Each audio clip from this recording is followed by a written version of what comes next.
Chapter 955. They owe me 2 lives that cannot be taken back. Shen Miao said, even if I kill them 10,000 times, it would not be enough to compensate. Pei Lang was shocked by the obvious fierceness in Shen Miao's eyes and said, I can help you. Shen Miao stared at him, why should I believe you? These words made Pei Lang somewhat surprised. In the past few days, he clearly felt that Shen Miao's attitude towards him had eased up and seemed to have let go of some things. He always felt that the relationship between them was not as tense as before. But the Shen Miao today was like a hedgehog with its spikes raised up and was on guard. Her attitude towards him had returned to the past and was even more distant than before. As if they were enemies. Pei Lang knew that this was definitely related to that pair of siblings. He pondered for a moment before asking, heard that pair of siblings are from the Great Liang. In the past, you should have never been to the Great Liang and have never seen both of them. How could there be such a deep enmity with them?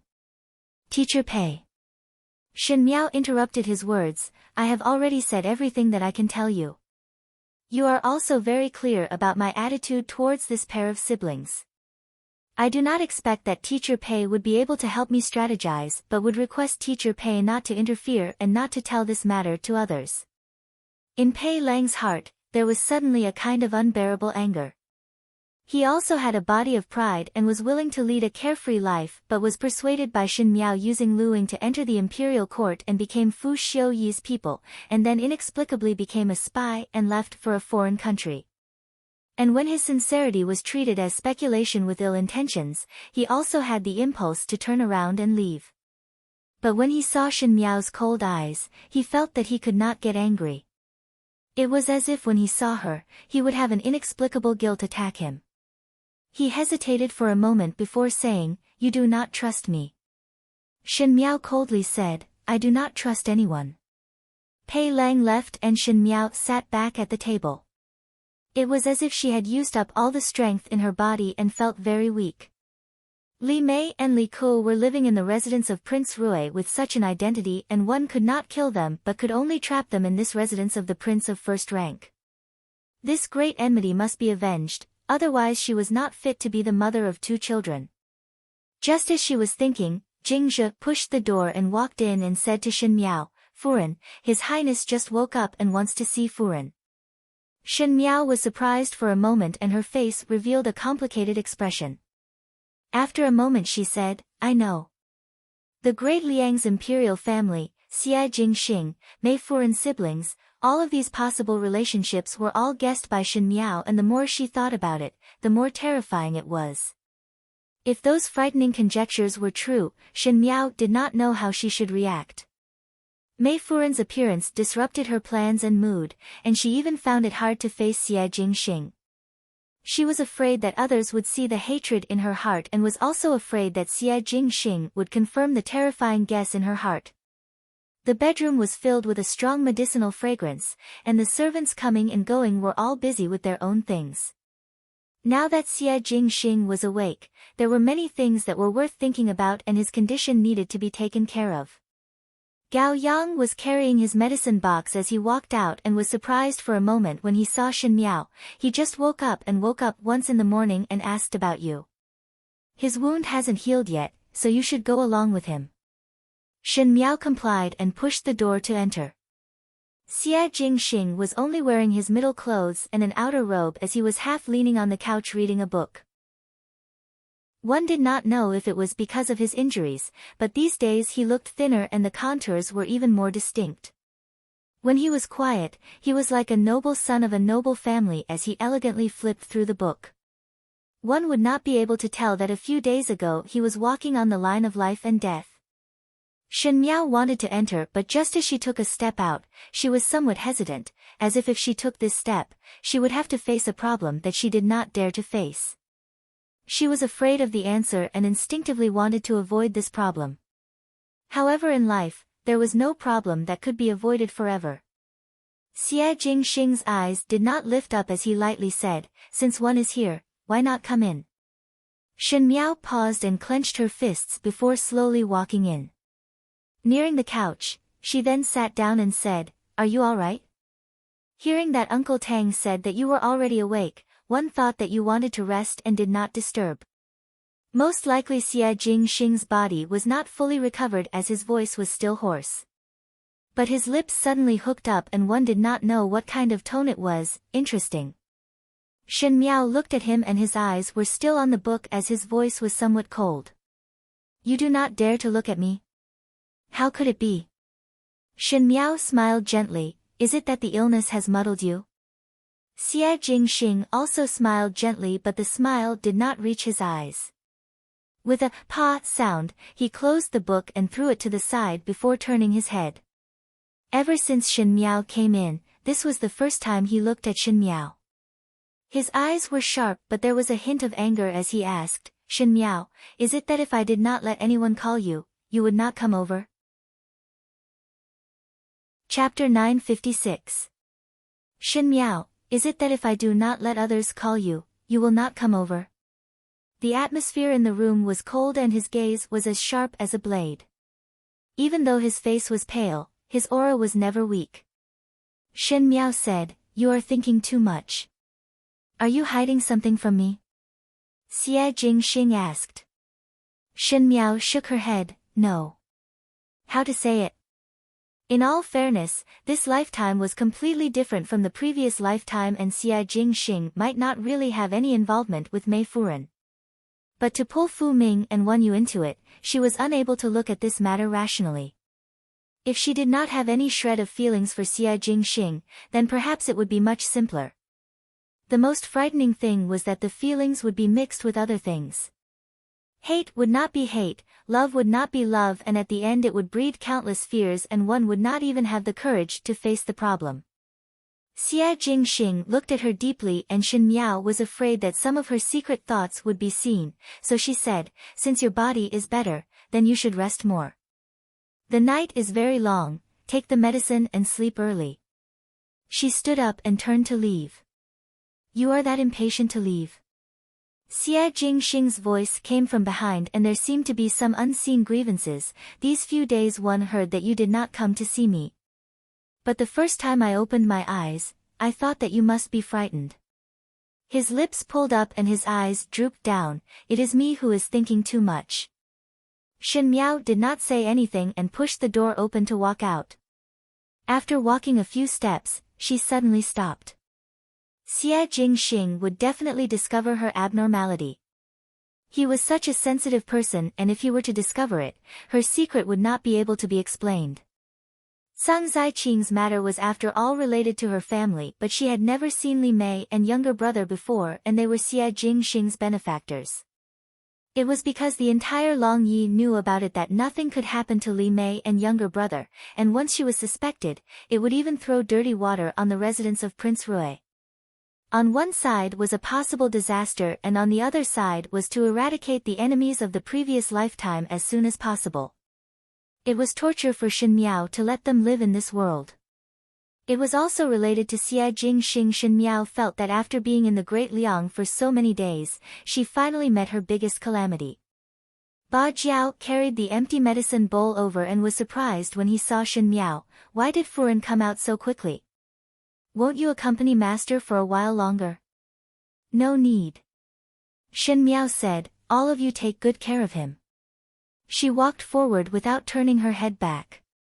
2 days later, Mo Qing came to Shen Miao with the news that he had inquired. He said, this pair of siblings are from Qinzhou, they are the children of a merchant family, but they were adopted. The merchant's wife had died early, and the master had passed away not long ago. Before he died, he told them that they weren't his biological parents. After burying his adoptive father, they came to Long Yi to look for their relatives. But there aren't any clues. Impossible. Shen Miao stood up. Mo Qing said, there is only so much information that can be inquired. This subordinate let people inquire in Qinzhou and all the neighbors know that they had watched this pair of siblings grow up. Are you sure that Li Mei did not go to Mingqi? Shen Miao's nails unconsciously dug into her palms. She had never traveled far before and this was the first time she left a place outside of Qinzhou. Mo Qing said. Shen Miao closed her eyes. These 2 days, Li Mei and Li Ke were in the residence of the prince of first rank and would occasionally go to the Ji residence to chat with Ji Furen, but did not do anything. Shen Miao asked, "Then did they see your highness?" "That they did not. Without passing the message, no one can personally see your highness, even if it is the benefactor." Mo Qing answered. Chapter 957. I know. You can go down and continue to pay attention to this pair of siblings. If there is any movement, immediately inform me. Shen Miao said. Mo Qing complied and retreated. After Mo Qing left, Shen Miao sat back on the chair and her gaze gradually deepened. Since Mo Qing was inquiring, he would definitely not miss the slightest clue. In this kind of situation, he was able to find out such news. Either this lifetime was really different from the previous lifetime, from a Ming Qi official's daughter to a great Liang merchant's daughter, it was really strange. Either that or this pair of siblings were too good at concealing themselves. Their background was clean, and there were no traces of them at all. In this way, even if she told Madame Ji that these two people had ill intentions, no one would believe her. The Shang siblings grew up in Qinzhou and came to Longye for the first time to look for their relatives. Who would believe that they wanted to murder the prince's mansion? She got up and originally wanted to go and see Xie Jingxing, but when she thought that the Li siblings were still using the name of Xie Jingxing's benefactor, and that the great Liang imperial family and the Li siblings might have a connection, she felt that it was difficult to face. In the end, he didn't take that step. Weiyang Palace. When Empress Xianda heard the palace maid in front of her finish speaking, she finally let out a breath. A relaxed smile also appeared on her face. She said, "Since he's awake, at least it's more daunting than dangerous. Come, take the 200-year-old ginsengs in Ben Gong's box to the prince's fu, let the prince nourish his body." She suddenly thought of something and said, "Does the emperor know about this matter?" "His Majesty already knows," the palace maid said with a smile. "That's perfect. I'll talk to him about this." Empress Xianda was about to stand up. The palace maid hesitated and said, "His Majesty is currently at Imperial concubine Jing's, probably celebrating." Empress Xianda's movements paused, and then she smiled warmly and said, "If that's the case, then there's no need for me to go." An imperceptible trace of sadness flashed through her eyes. "However, Your Highness, when this servant heard that His Highness had woken up, I heard some of the madams discussing that." "Say what?" "They said that the Qin Wang Fei doesn't seem to like the siblings who saved His Highness the Prince's life and is making things difficult for them. Perhaps it's because she's jealous that the other party is more beautiful than her, or perhaps she doesn't want His Highness to be saved at all." At the end of her sentence, her voice gradually weakened, as if she also knew that her words were disgraceful. "Nonsense!" Empress Xianda shouted harshly, "How can Qin Wang Fei not want His Highness Qin Wang to be saved?" The palace maid was so frightened that she didn't dare to raise her head. Empress Xianda calmed down after this shout. She said coolly, "You want to say that Qin Wang Fei is jealous? This consort feels that this pair of brother and sister aren't ordinary people to be able to stir up such a storm just by being a benefactor." Weiyang Palace was silent. No one spoke. Empress Xianda sat on the high seat. Her gaze changed, but she seemed extremely lonely. For more than 10 days, Shen Miao locked herself in her room and carefully thought about the best of both worlds. However, no matter how she thought, she could not be sure that there would not be any future troubles.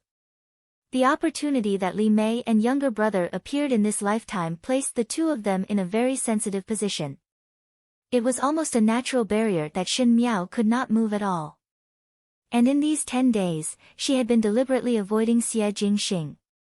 Because every time she faced Xie Jingxing, there would be countless suspicions in her mind. If the Li Mei and younger brother siblings were really related to Xie Jingxing in the previous life, Shen Miao really did not know how to face Xie Jingxing. She was afraid that their fate as husband and wife would come to an end. Chapter 958. Because with Wan Yu and Fu Ming between them, she could not act as if nothing had happened. This morning, when Shin Miao woke up, her expression was very ugly. Jing Zhe and Gu Yu could see that something was wrong with her. After asking a few times, Shin Miao only brushed it off perfunctorily, but her heart was bewildered. Last night, she had a dream the entire night. She dreamt that she was in the Ding capital's Kuan Ning Palace. Wan Yu and Fu Ming were eating fruits and chatting in front of her. As they were talking, Wan Yu and Fu Ming's mouths started to bleed at the same time. She panicked and went to look for the imperial physician. When she looked up, she saw Mei Furen and Fu Xiu-yi walking over. Fu Xiu-yi ordered people to tie her up and threw Wan Yu and Fu Ming, whose life and death were uncertain, into the palace. Then a big fire burned the entire Kuan Ning Palace. The raging fire licked the Kuan Ning Palace and quickly engulfed Wan Yu and Fu Ming. She screamed at the top of her lungs but saw Mei Furen smiling lightly and said to her, "You have lost." Shin Miao suddenly woke up from her dream. Even though the summer sun was in the morning, it was almost as hot as midday, almost dazzling one's eyes. Shin Miao broke out in cold sweat and her entire body was drenched in sweat. However, Wan Yu's and Fu Ming's desperate expression filled her mind, making her feel restless. Just as she walked out of the courtyard, she saw Li Mei who was walking out. When Li Mei saw Shin Miao, she immediately stopped and bowed to her. Shin Miao's eyes darkened. Every time she met this female in front of her, she had to restrain her killing intent. Especially that dream last night, she almost could not help but reach out to strangle the other party to death. Her fingertips that were hidden in her sleeves pricked her palm and there was a slight pain, which made her somewhat awake. Shin Miao looked at Li Mei and said, "Li young lady, where are you going?" Her tone was stiff, and there was a strange undertone in it that could not be concealed no matter how hard she tried. Li Mei smiled, "His Highness the Prince of First Rank has awakened and summoned us siblings over." Second younger brother had already gone over and this commoner girl was also planning to rush over.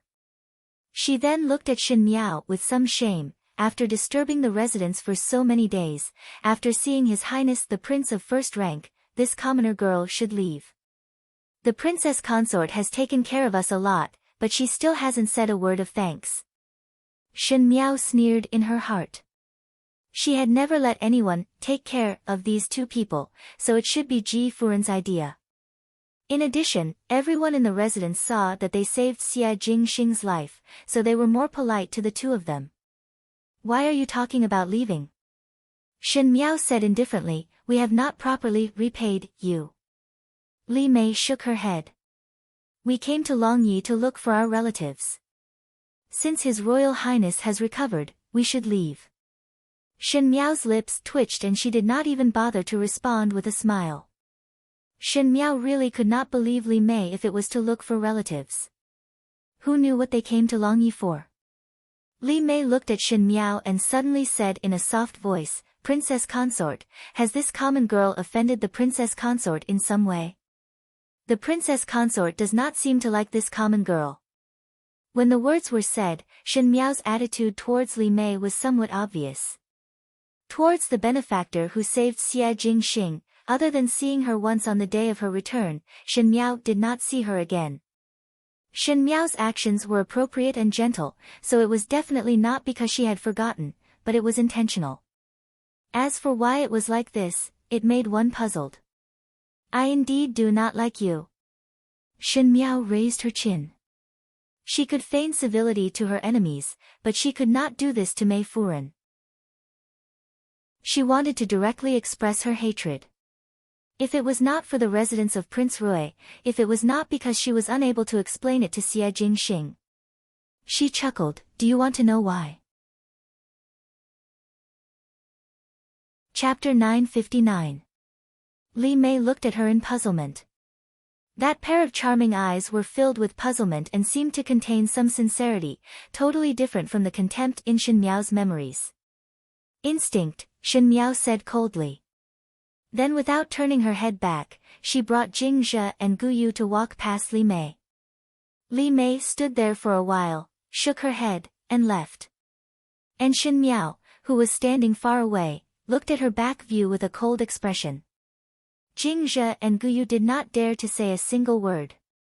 They did not know why, but they always felt that when Shen Miao faced this unfamiliar Mei Furen, she seemed to become very scary. That kind of terror was something that they had never experienced before from Shen Miao. About to leave. Shen Miao whispered to herself before coldly saying, "Can you leave?" She turned around, "Call Mo Qing over." Mo Qing quickly came to Shen Miao's room and said, "Furen, this subordinate has a matter to report." Shen Miao said, "Put your matter aside first. I have more important matters." Mo Qing was puzzled. "Furen, please speak." "Kill Li Mei and Li Ke for me." Mo Qing was stunned. Shen Miao said, "I have thought about it again and again. Even though this matter is not appropriate and perhaps it would bring disaster to the residents of Prince Rui, but if these two people are left alive, it would be a bigger variable. I would rather be charged with other crimes than to let these two people live and become a bigger threat in the future. These two wolves haven't fully grown their claws yet. Once they're fully grown, it won't be easy to kill them. I don't want to think about this matter. I just want to ask you, can you think of a way to kill them?" Shen Miao asked in a low voice. Her voice echoed in the room, as if it came from the depths of hell, but with a deep determination. Wan Yu and Fu Ming's dream reminded her that she could not be indecisive. Since there was no way to have the best of both worlds, she would kill them first.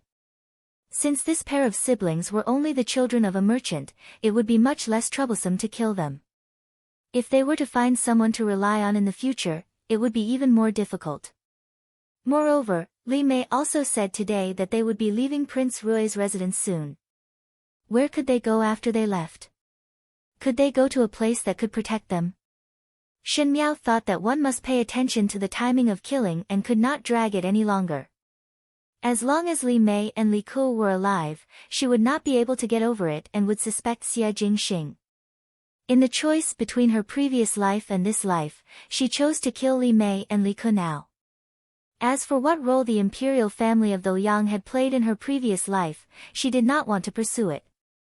This was the biggest concession she could make for Xia Jingxing, and also the only concession she could make. Mo Qing suddenly knelt down and said, "Forgive this subordinate for being unable to do it." Shen Miao stared at him. This subordinate wanted to talk to Madam about this matter. "I have just inquired about the news that the relative that Li Mei's siblings are looking for is the current Prime Minister Yi Maokai. Li Mei's siblings are Yi Furen's children." Mo Qing said, "The Yi family has already sent people over." Shen Miao staggered back and said, "What did you say?" "This subordinate has failed Madam's trust, please punish me." The room was silent for a long time and Mo Qing did not dare to look up. He did not know why, but he could almost imagine the disappointment in Shen Miao's eyes, and that kind of powerlessness made him not have the face to look at Shen Miao's expression, as if he was unable to bear this helplessness. One did not know how long had passed before Shen Miao's voice was heard from above.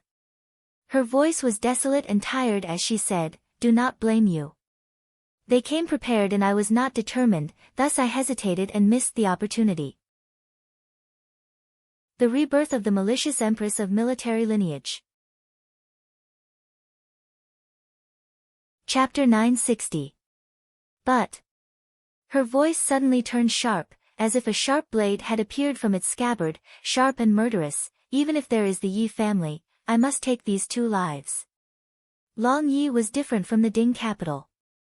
The Ding capital was located in the north and the scenery was the most flourishing in winter when it was the most magnificent. Long Yi was located in the south and the best season was summer when the night was as cool as water and the stars were like the Milky Way. The courtyard was the most secluded one, but it couldn't block out the night. A pot of tea and a game of chess seemed to be the most satisfying thing in the world. The green-clad male drank alone under the moonlight, as if he was a green bamboo that grew in the forest. When Shen Miao came to the courtyard, she saw such a scene. Pei Lang sat in front of the stone table, drinking tea and playing chess. In fact, he was often like this. Even when he became the country tutor, his temperament was still as cold as before. Shen Miao always felt that it was not a good decision for Fu Xiu-yi to let Pei Lang enter the court. With Pei Lang's temperament, he was more suitable to live a carefree life. He read books, loved saints, liked to play chess, flowers and bamboos. All of these were elegant things, but what he did was the methods of internal strife in the court. Teacher Pei. Shen Miao sat down opposite him. When Pei Lang looked up and saw that it was Shen Miao, he was slightly surprised. That day, Shen Miao mercilessly cut off the relationship between the both of them.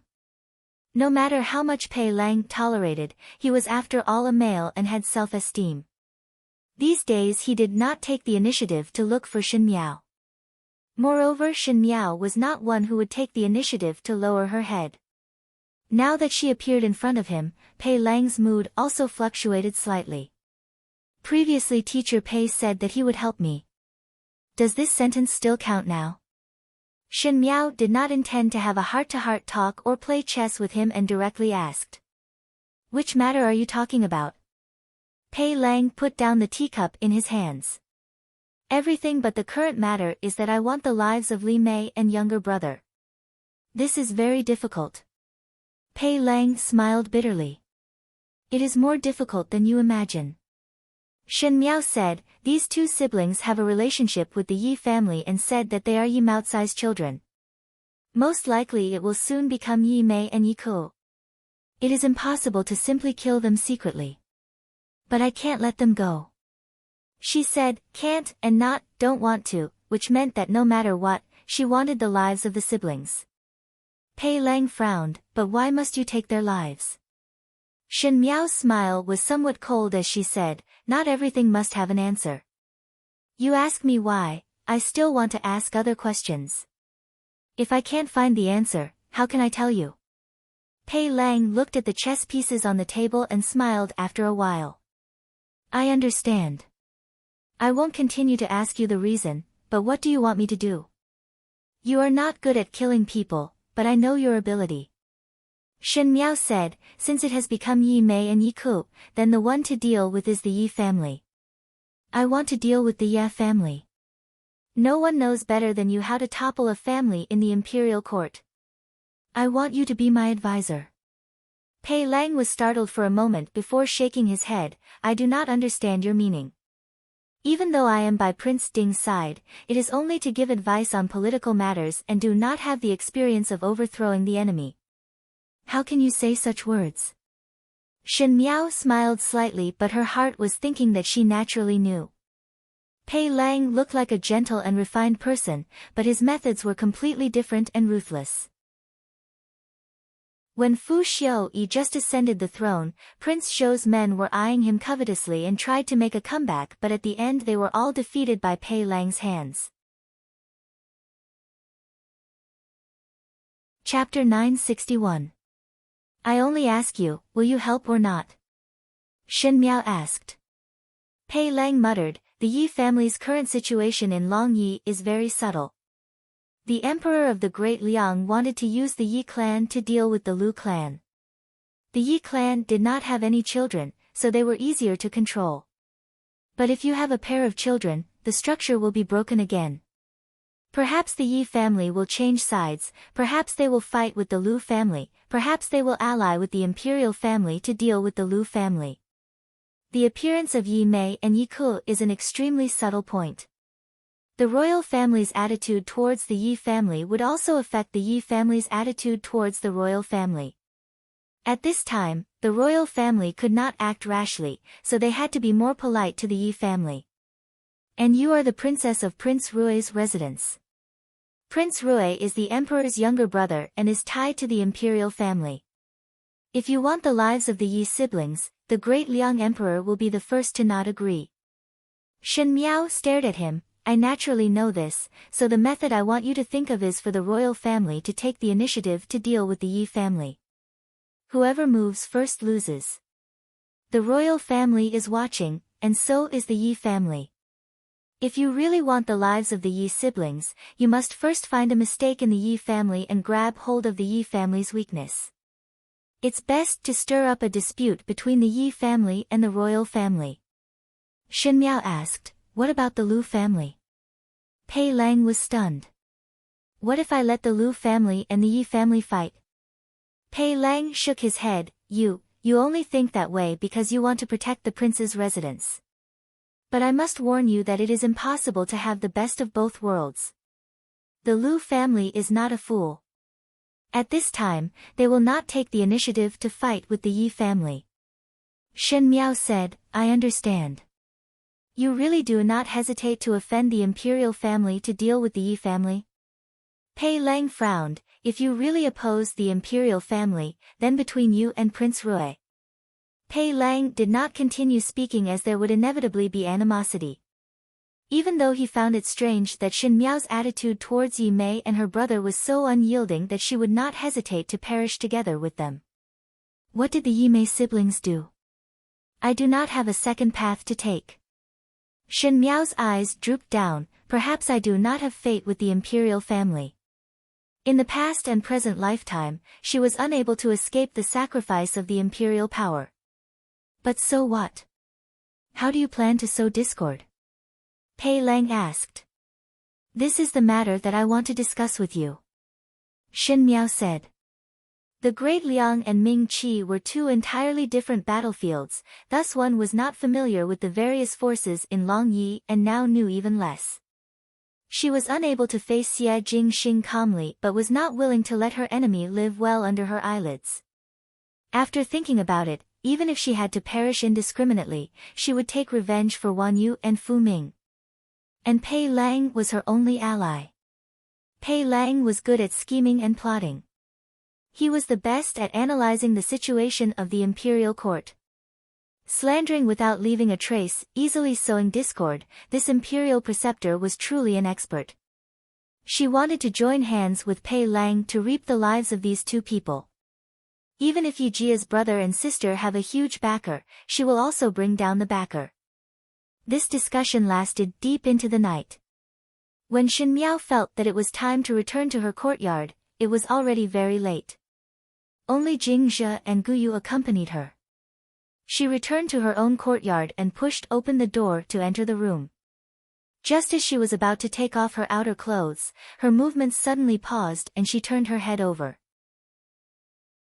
Xie Jingxing was hugging his chest as he sat in front of her desk, flipping through a book in boredom. Why did you come over? Shen Miao asked. You can get down from the bed? Today Xie Jingxing was going to see Li Mei and her brother, but Shen Miao did not want to think about it and even more did not want to see it. She was afraid that once she saw this scene, she would involuntarily suspect some terrifying possibilities. What the eyes do not see, the heart does not grieve, but she did not expect that Xie Jingxing would actually come knocking on her door. Xie Jingxing smiled lazily and did not answer her question. It is so late. Why did you only come back now? Could not sleep. Shen Miao said, so strolled outside. Xie Jingxing threw the book in his hands onto the table and said, Oh? Did you go to drink tea and drink with Pei Lang? This posture, it seemed that he was here to denounce her. Shen Miao's mind was filled with Yi Mei's matter as she asked with a frown, What do you want to say? Half a month. Xie Jingxing said. Shen Miao stared at him. He also stared at her and his complicated gaze made Shen Miao's heart palpitate for a moment. He said, I have been awake for half a month and you only came over to see me once. Did you forget that you are the Wang Fei of the residence of Prince Rui and my wife? He said. Shen Miao did not speak as this could not be explained at all. But Xie Jingxing stared at her and his gaze was disappointed and slightly angry as he said, I waited here for you for an entire night and you were drinking tea and playing chess with Pei Lang. Shen Miao, could it be that you like that scholar? Shen Miao's heart suddenly surged with an unknown fire. She was entangled with Yi Mei's matter and could not sleep at night. Because there was a residence of Prince Rui in the middle, she did not dare to rashly move, thus she missed the best opportunity and was unable to kill the enemy. In such a quagmire-like place, Xie Jingxing was actually able to put her and Pei Lang together. She said, What does that have to do with you? Xie Jingxing pulled Shen Miao in front of him. He pulled so hard that Shen Miao almost fell down and was supported by him. Xie Jingxing pinched her chin and said word by word, "If I want you now, then there would be a relationship." Shen Miao frowned and said, "Perhaps our alliance is too hasty." Xie Jingxing paused and looked at her deeply, "Perhaps?" He suddenly let go of his hand and stood up all of a sudden. With his back facing Shen Miao, he said lightly, "Is your heart made of iron? In your eyes, there is only use and schemes, but I am a living person. Actually, from the beginning to the end, your heart has never been moved," he said indifferently. Chapter 962. Xie Jingxing left. Shen Miao was sitting alone in front of the table when Jingzhe walked in and looked outside. Just now she was in the outer room and these two people's voices were not deliberately lowered, so she could hear every single word that was said. Now seeing that Shen Miao's expression was not good, even though her heart was perturbed, she could not help but speak, "Furen, you are too distant with His Highness." Shen Miao did not speak and Jingzhe continued, "Originally before Furen married into the residence of Prince Qin Wang, you treated His Highness better than now. These days it seems that you are deliberately hiding from His Highness. One who is ill would be particularly sensitive, especially after His Highness escaped from death, one fear that his heart would be even more subtle. Furen is not concerned at this time, His Highness would inevitably feel uncomfortable. After Furen persuade him with some kind words, it should be all right. Furen must not be too sad." Shen Miao said, "I know. You can leave." Jingzhe then withdrew. After Jingzhe left, Shen Miao then pressed her forehead. She was struggling to face Xie Jingxing, but in all fairness, Xie Jingxing was also innocent in this. That sentence, "Actually from the beginning till the end, your heart has never been moved right," made her shudder. Shen Miao could not remember when she was moved by Xie Jingxing. Perhaps it was when he saved her life at the Wanli Lake, or perhaps it was when he took off his mask in front of Princess Rong Xian in the princess residence, or perhaps it was on the day of their marriage when he stretched out his hand on the tall horse, or perhaps it was even earlier.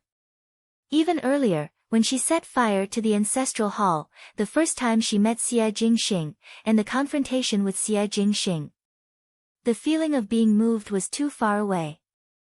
In her previous life, she was only moved by Fu Xiu-yi and the price was heavy. With the previous example, she did not dare to be easily moved, and even if she had to give out her feelings, she would be stingy, careful, and care about the gains and losses before giving out. However, Xie Jingxing was different. One did not know if it was because he was so arrogant or reckless, but he squandered his feelings. In this marriage, the two of them did not contribute equally. But Shen Miao had also given her everything that she could give. Until now, because she was tempted, she could not deal with Mei Furen without scruples. Admiration and suspicions were intertwined and she was unable to face Xie Jingxing. As for Xie Jingxing, he was probably completely disappointed in her in his heart. She was sitting in front of the table. The herb that she had obtained from Taoist priest Qi Yan with great difficulty was casually thrown aside in a box. Because no one had taken care of it these days, a thin layer of dust had fallen on it, and no one paid attention to it anymore. For the next few days, Shen Miao's days were somewhat strange. One did not know what happened between Luo Tan and Gao Yang. Most likely Luo Tan was bothered that Gao Yang had lied to her. When Gao Yang saw that Xie Jingxing's poison was almost cleared, he left the old imperial physician in the prince's residence and pulled Luo Tan to an unknown place. Ji Furen and Ji Yushu also returned to the Ji residence. As long as Xie Jingxing was fine, there was no meaning for them to stay in the residence of the prince of first rank. For some reason, Pei Lang seemed to have caught a cold, so he rested in the room and did not go out. Thus Shen Miao was suddenly left alone by her side. The servants in the residence of the prince of first rank could see that Xie Jingxing and Shen Miao were in a cold war, so they were very careful with their work. In a moment, everyone in the residence of the prince of first rank felt insecure and the atmosphere was even heavier than when Xie Jingxing was unconscious. It was at this time that people from the Yi family came. People from the Yi family came to recognize Yi Mei and Yi Ku. The Yi family seemed to know that Shin Miao did not like Yi Mei and Yi Ku, so they did not mention this matter to Shin Miao. Today, he was just here to inform them. Chapter 963. It was just that Shin Miao, as the princess of Prince Rui's residence, still had to meet her. In the main hall of the prince's residence, Yi Furen was talking to Yi Ku and Yi Mei was sitting at the side with a slight smile. Yi Maocai's head was slightly raised as if he was saying something, and the person sitting in front of him was Xia Jingxing. Xia Jingxing was wearing a silver-purple robe, and most likely because his injuries were not completely healed, he was sitting lazily and casually. Listening to Yi Maocai's words with a smile that was not a smile, one could not clearly see what it meant. When Shin Miao came in, the first person to see her was Yi Mei, and Yi Mei quickly stood up to greet her. However, Yi Ku did not move. Now that they were the children of the Yi family, their status had risen, and naturally there was no need to greet the princess of the prince like in the past. It was just that Yi Mei wanted to greet, but Shin Miao did not even help and just accepted it. A trace of unhappiness flashed in Yi Furen's eyes, but Yi Ku did not show it. Yi Maocai swept a glance at Shin Miao and saw everything. Shin Miao walked to the other side and sat on the main seat beside Xia Jingxing. Yi Maocai got up and said, "These days in the prince's residence, Mei, and Ku, have troubled us. Thanks to the princess' care, one is very grateful." Shin Miao smiled gently. "One cannot bear the word troubled. Speaking of which, Yi young lady and gentleman Yi are His Highness's benefactors. It is somewhat excessive to say troubled." Yi Maocai laughed and said a few words to smooth things over, but heard Shin Miao's words change and asked doubtfully, "But how did Li young lady and gentleman Li become Yi young lady and gentleman Yi? It is somewhat surprising that the relatives that the two of them are looking for are the Yi family." When she spoke like this, Xia Jingxing only played with the teacup in his hands and did not stop nor comply, as if he was watching from the sidelines. Yi Maocai was somewhat unsure of Xia Jingxing's meaning and hesitated for a while before smiling. "It is shameful to speak of it, but it was something that happened more than 10 years ago. At that time when my lowly wife was giving birth, the midwife in the residence was disloyal and received orders from a traitor to change my son from a dragon to a phoenix. They were actually a pair of brother and sister, but they had been replaced by a baby girl who had died young. In the past few years, with the thought of not washing their dirty linen in public, they had never made it public and had only investigated in secret. This time, the two of them entered Long Yi and accidentally came to the prince's mansion. Later on, they said they were looking for their relatives, so they met. Yi Maocai was born with a fair complexion and no facial hair. Looking at the amiable scholar, his words were even more sincere, as if he had taken out 120% of his sincerity. He looked at Shin Miao and laughed. "It is said that Mayor and Kur saved His Highness the Prince of First Rank's life, but in fact our Yi family should be the one thanking His Highness. If it was not for this freak combination of factors, our family would not be able to reunite." "Exactly." Madame Yi laughed as well. Ever since Shin Miao met Madame Yi, this was the first time she saw Madame Yi laughing so happily. It was as if she was genuinely happy. No one would suspect that Yi Mei and Yi Ku were her long-lost children. But Shin Miao could not do it no matter what. In her previous life, she was a daughter of an official's daughter in Ming Qi, but in this lifetime, she became a great Liang person.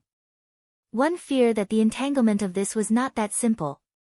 Yi Mei and Yi Ku sat at one side. Yi Mei was beautiful and Yi Ku was astute.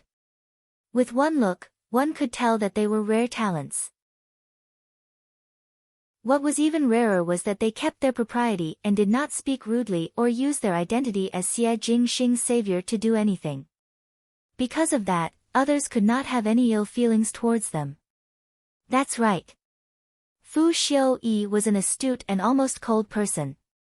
He was so selfish that he did not even hesitate to lay his hands on his own children, but he only doted on Mei Furen. It could be seen that she had her own uniqueness. Chapter 964. That is really a coincidence. Shen Miao smiled gently and casually said, Qin province is not far from Longyi. The Yi family had searched for more than 10 years and could not find it, but this time they found it upon entering the residence of the prince of first rank. She looked at Yi Mei. It is really fate. Is it not, young lady Yi? Yi Mei smiled, of course. The residence of the prince of first rank is a blessed land. She did not seem to hear the meaning behind Shen Miao's words and instead readily agreed. Shen Miao shifted her gaze and looked at Yi Maokai. Today Yi Darren came over. Yi Maokai quickly said, I am here to bring them back to the residence. Finishing, he blushed, as the biological father, it is our fault to let the siblings wander outside for so many years. Now that the family is finally reunited, naturally one cannot let them live in the wilderness. Today they will be brought back to the residence and be placed on the jade plates tomorrow. From now on, they are the descendants of my Yi family. When he finished, there was some excitement in his expression. Looking at Yi Mei and Yi Ku again, there were faint tears in their eyes. Shen Miao however felt that this play was lame and tasteless. Yi Maokai complimented Xie Jingxing a few more times, but it was because of Yi Ku and Yi Mei that he wanted to build a friendship. This attitude was somewhat subtle. The imperial family of the Great Liang had the intention to rope in the Yi family to deal with the Lu family, and the Yi family's position was crucial, thus they had always been neutral and did not express their stance. Logically speaking, if Yi Mei and Yi brother returned to the Yi family would have more confidence to contend with the Lu family, and naturally there was no need to compromise and submit to the imperial power. Now this attitude revealed that they wanted to stand on the side of Emperor Yonglu. After all, the relationship between the residents of Prince Rui and Emperor Yonglu was very close, and by pleasing the residents of Prince Rui, it was tantamount to expressing loyalty to Emperor Yonglu. Shen Miao's heart gradually sank. This was naturally not what she was happy to see. Once the Yi family really stood on the side of Emperor Yonglu, if she were to bring down the Yi family from behind, it would be cutting off Emperor Yongli's support. Not to mention Emperor Yonglu, even Xie Jingxing would not be willing. But if she were to form an alliance with the murderer who killed her children, she would not be able to escape the word disgusting in this lifetime. However, Xie Jingxing's attitude was thought-provoking. He listened to Yi Maocai's words carelessly and answered in an indifferent manner, perfectly avoiding questions that required him to express his attitude. He was neither up nor down, neither clear nor clear, fooling Yi Maokai around in circles. Yi Maokai and Madame Yi stood together and talked for a long time. It seemed like they had told Xie Jingxing everything. Thinking back, it seemed like Xie Jingxing did not reveal anything. When the Yi family expressed goodwill to the imperial family, even if the imperial family did not immediately shed tears of gratitude, they still had to reciprocate. But looking at Xie Jingxing's attitude, it was as if he was watching a show, lazy and not paying attention. It even made people doubt if he understood the hint in Yi Maocai's words. Yi Maokai and his wife were somewhat anxious and exchanged glances with Xie Jingxing. Everyone said that this Prince Rui of the Great Liang was slippery but very thorny and watertight. Today, when they got so close to him and left the court, it still made one unable to fathom him. This kind of attitude made Yi Maokai and his wife unable to get angry and also had no reason to be at ease. They originally wanted to put on airs, but in the end, they did not know who did it and Xie Jingxing gained the upper hand. Unknowingly, they were led by the nose by Xie Jingxing. Shen Miao was also somewhat surprised by Xie Jingxing's attitude. Thinking about it, the Yi family's sudden goodwill was already fishy and Xie Jingxing was not a brainless person, so naturally he had to investigate it clearly. But this made her heave a sigh of relief. As long as Xie Jingxing did not clearly express goodwill towards the Yi family, or in other words, looked at the Yi siblings in a different light because they had saved their lives, her heart was much calmer. Chapter 965. In the end, no one was able to convince the other. It was the first time Yi Maokai met with such a neither soft nor hard nail like Xie Jingxing. Seeing that the sky was getting dark, Yi Maokai did not say anything. He did not see Xie Jingxing express a clear attitude and knew that today's trip was a waste and there was no point in staying any longer. But his family's intentions had been conveyed and he brought Yi Mei and Yi Ku to leave. Xie Jingxing instructed Uncle Tang to send them off. Just as he was about to leave the main hall, Madame Yi seemed to have thought of something. She turned around and asked, "Prince Hua's birthday is in a few days, right?" Shen Miao was surprised for a moment. She did not know about Xie Jingxing's birthday, so the one in Ming Qi was definitely not true. As for Great Liang's side, she had never heard Xie Jingxing talk about it. However, Madame Ye's eyes were sharp. She saw Shen Miao's slightly surprised expression and asked with a smile, "Why does it seem like Qin Wangfei doesn't know?" Yi Mei and Yi Ku also stopped and Yi Mei looked at Shen Miao with a subtle gaze. As a wife, she didn't know her husband's birthday, and it was an outsider who told her this. The relationship between husband and wife was strange. Xie Jingxing sat in the living room and drank his tea. It was as if he did not hear what Madame Yi said. Shen Miao smiled faintly and replied, "Does Madame Yi still remember Miss Yi and young Master Ye's birthdays?" This. Madame Yi was puzzled. Shen Miao did not give her a chance to speak and smiled. After missing more than 10 years, Yi Furen should first think of how to compensate young Lady Yi and Gentleman Ye's birthdays. The meaning behind her words was, take care of your own matters before worrying about other people. Do not be bored after eating your fill. Madame Ye's expression turned ugly after being mercilessly slapped in the face. Yi Maokai seemed to be a little embarrassed. Yi Mei pulled Yi Ku and bowed to Shen Miao before hurriedly bidding farewell. Looking at their departing figures, Shen Miao took a deep breath. Yi Mei and her brother had finally succeeded. Before she made her move, the Yi family had finally succeeded in sheltering them. From now on, if he wanted to suppress Yi Mei and Yi Ku, he would first have to deal with the Yi family. This was much harder than just assassinating a pair of siblings. Especially when it was mixed with the complicated interests of the imperial family of the Great Liang. Pulling one part would affect the whole body, and it would be even more difficult. It really made one feel indignant and unhappy. She thought and hesitated for a moment before turning back to look at Xie Jingxing, thinking about how she was angry yesterday. Because of the relationship between Wan Yu and Fu Ming, she vented her anger on him. Today he did not treat Li Mei and her brother specially, so he must be rational. Perhaps they should have a serious talk. These days, her performance was indeed a little too terrible. But just as she turned her head, she saw Xie Jingxing expressionlessly standing up and walking past her as if he was a stranger. Not a single word was spoken. Shen Miao's sentence of, "I have something to tell you," was stuck in her throat and could not be swallowed for a long time. When Gu Yu and Jing Zhe behind saw this, they looked at each other in dismay.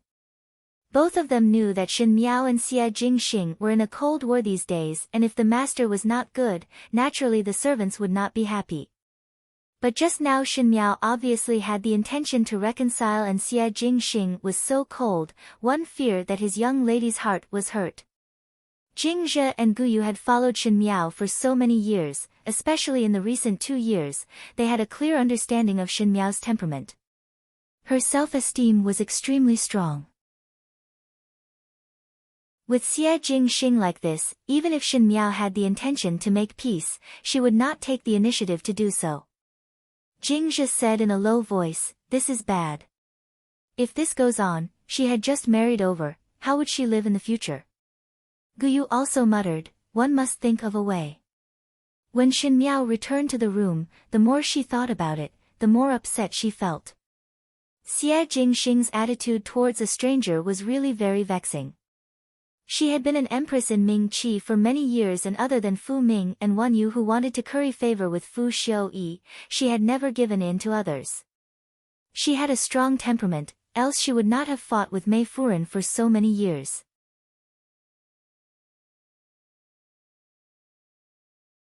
Chapter 966. With Xie Jingxing's current attitude, it made her thoughts of having a good talk with the other party fade. Both of them were inflexible, but Xie Jingxing usually disdained to fight with others and she herself hid it well, so when they tangled with each other, it was a tragic sight to behold. Just as she was thinking, someone knocked on the door and it was Ba Jiao who pushed the door open. Ba Jiao placed a plate of pastries on Shen Miao's table with a smile. This is the new pastries made in the small kitchen and was specially made according to Ming Qi's taste. Furen should try and see if it is to your taste. Because of the Cold War between Shen Miao and Xie Jingxing, the servants in the residence were also cautious. The people from the MOU army would naturally side with their own masters, just like Jing Zhe and Guyu would definitely stand on Shen Miao's side. Ba Jiao and Fennel had already left and one did not expect that Ba Jiao would come back at this time. One feared that the drunkard had ulterior motives. Shen Miao looked at him and said, "You have something to say to me?" Ba Jiao smiled at once and scratched his head. "This servant is stupid and was seen through by Furen before I said anything."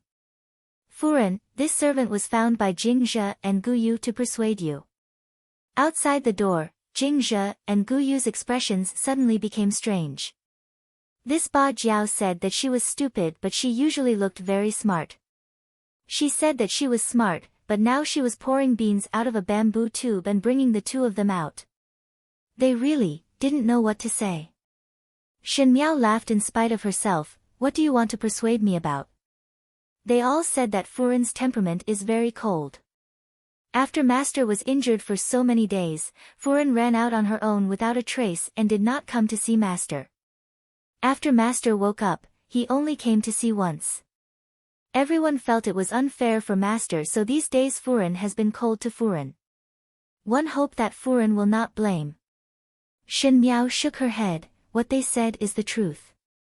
But Furen's temperament is not cold." Ba Jiao smiled. "Furen just does not like to say it out. Otherwise she would not bring us to wander around the forest for an entire night and must find that expert to ask for herbs for Master." "But why didn't Madam tell Master about this?" Shen Miao said blandly. "The person who saved him was not me and at the end the medicinal herb was useless. It was a futile effort and did not have any effect, so it is not counted as merit. What is there to talk about? She also did a lot of things for Fu Xiu-yi in the inner palace. She reduced it to simplicity and helped Fu Xiu-yi win a good reputation in the world. In the end, she could not match the decree that Li Ku issued for Fu Xiu-yi. If he said it out loud, he would only be laughed at and pitted. It would be better not to say it at all." Octagon Anise frowned and said, "But those are your kind intentions." Shen Miao looked at her. "Feelings?" Octagon Anise nodded. "Regardless of whether you managed to save Master or not, even if the herb was useless in the end, your intentions were genuine. If you hide your intentions, how will Master know?" Madam wandered in the forest for a whole night, and when she insisted on moving forward, those were her kind intentions. In this servant's opinion, Madam's intentions are even more precious than those medicinal herbs. If Madam hides your intentions because the medicinal herbs are useless, wouldn't that be throwing away a watermelon and picking up a sesame seed? Shen Miao was startled. Octagon Anise said with a smile, "Madam, your intentions are more useful than the medicinal herbs and can cure Master's illness. Must the intentions be said out loud in order to be known?" Shen Miao looked down. "If there is a heart, how can one not understand?" Octagon Anise shook his head. "It may be so for others, but it is different for Master." "Oh. You also know that Master's life was not smooth sailing. The MOU army was built by Master and this servant has followed Master for a long time. Master usually faces schemes every day, but those are from outsiders and enemies, so there is nothing wrong with it. But as one of us, one would hope to be more frank." Octagon Anise looked at Shen Miao seriously. "Madam, you are Master's wife and the person closest to Master. If you do not even explain your intentions, Master may be aware but he will not be sure. The more precious something is, the more demanding it is. Master values your intentions so he would be angered. He does not doubt you but himself.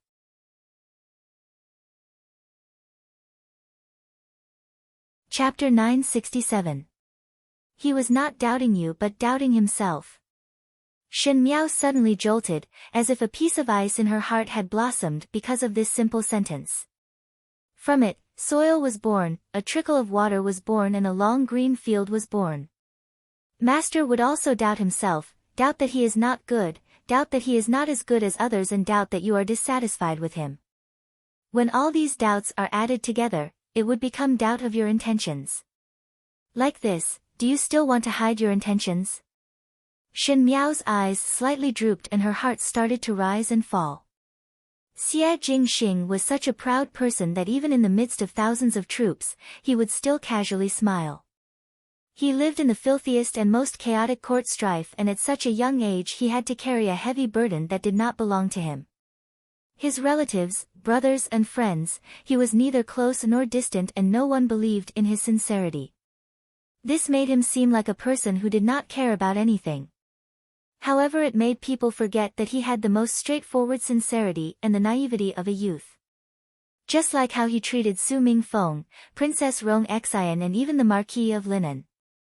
He was so proud that he refused to explain everything but was doing everything behind the scenes. This kind of person, in the past life or this life, would not mix together with Li Mei and Li Ku.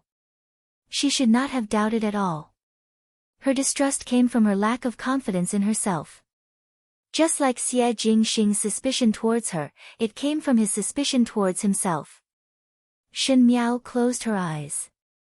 Just like what Octagon Jiao said, when one was facing the most precious thing, they would always be extremely demanding.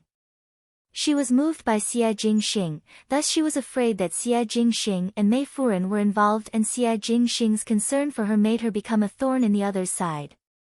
She seemed to have done something wrong, but fortunately there was still a chance to make up for it. Octagon Jiao saw the change in Shen Miao's expression and suddenly smiled, Furan, hope that you can coax Master well. These days Master's temperament is very cold and the Mou army would not be able to take it. Shen Miao shook her head and smiled, I know. But, Octagon Jiao hesitated for a moment before asking, Furan, do you have any grudges with the siblings of the Yi family? Shen Miao was surprised for a moment, why do you say that? Everyone in the prince's residence knew about her cold attitude towards the Yi siblings. Everyone had their own guesses, but this was the first time they met. Everyone said that Shen Miao was jealous of Yi Mei's beauty. Although it was ridiculous, they could not find any other reason. Why would the octagonal Anis ask such a question? You are too cold to that pair of brother and sister. These days, Master had sent people to investigate the background of that pair of siblings, but it seemed that nothing was amiss. So, Madam? Shen Miao's heart moved. Firstly, it was unexpected that Xie Jingxing would secretly investigate the background of Yi Mei and her brother. Secondly, the background of this pair of siblings, even Xie Jingxing could not find anything wrong with it, so they were really innocent. They do have some grudges with me. Shen Miao said, but this matter is of great importance and will not be mentioned for the time being. The octagonal Anis thoughtfully nodded his head and looked at Shen Miao with a smile, it is good that Madam has thought it through. Furan must not hide your intentions. Right now Master is muddle-headed from anger and can't see it, but that day when we accompanied Furan to look for the strange Taoist, we all saw it clearly. Anyone with eyes can see Furan's intentions, so there's no need to hide it. He then winked at Shen Miao, Master's birthday is on the 3rd day of the next month. In previous years, there would be a banquet at the Bai Shao Lu in Longyi. This servant had secretly asked the housekeeper, and it is the same this year. If Madam wants to prepare a birthday gift, it is best to prepare it for Master in these few days. Before Shen Miao could speak, the octagonal Anis threw another sentence, Master is a person that is easy to coax. If it is not possible, Madam can personally make a bowl of longevity noodles and Master's anger will be appeased. Of course, the most important thing is not to hide your intentions. Master will be even happier. He ran away like a wisp of smoke. Shen Miao looked at the 2 doors that she had knocked open and was startled for a moment before laughing out loud. Her heart was much more relaxed than a few days ago. Since some things could not be avoided, then it was better to face them directly. For example, a blood feud that could not be severed.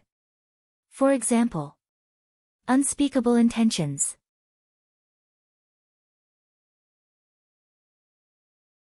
Chapter 968. The third day of the 7th month was Xie Jingxing's birthday. Everyone in Prince Rui's residence should be busy. It was said that although Xie Jingxing himself did not like it, Emperor Yonglu would hold a banquet for Xie Jingxing at the Azure Heaven restaurant every year. The more Emperor Yonglu valued Xie Jingxing, the more the courtiers respected Xie Jingxing. Of course, Xie Jingxing's performance in these 2 years was worth scrutinizing. The birthday banquet had always been a day to curry favor. Early in the morning, a steady stream of birthday gifts poured into the courtyard. Uncle Tang was busy recording these things in the book and even showed it to Shen Miao. Shen Miao was after all the Wang Fei of the residence of Prince Rui. Even though she was in a cold war with Xie Jingxing these days, she still had to look over the accounts. Shen Miao glanced at it and saw a dazzling array of names.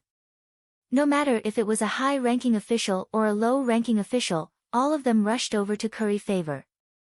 The Lu and Yi families also sent over congratulatory gifts. Shen Miao sighed in her heart. It was only because Emperor Yonglu and Xie Jingxing had a close relationship that if it was in Mingqi, any official who held a birthday banquet with so many people coming over to congratulate, in the eyes of the emperor, that person would be the first to be suspicious. In the end, when it came to Long Yi, he did it with great fanfare, which made people feel a little surprised. Uncle Tang pointed out to Shen Miao which gifts should be placed in the storeroom and which gifts could be used directly. At the same time he asked Shen Miao, "Today Furen must not forget to dress up early." Tai Yi's side will send someone to fetch Furen to buy Xiao Lu. Shen Miao was puzzled. Me?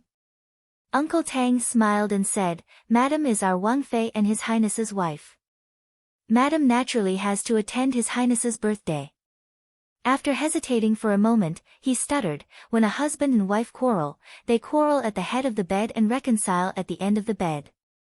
His Highness looks angry, but if Madam doesn't go over today, I don't know how long she'll be sulking with me, so, understood. I will go over," Shen Miao said. Uncle Tang then heaved a sigh of relief and exhorted Shen Miao with a few words before leaving.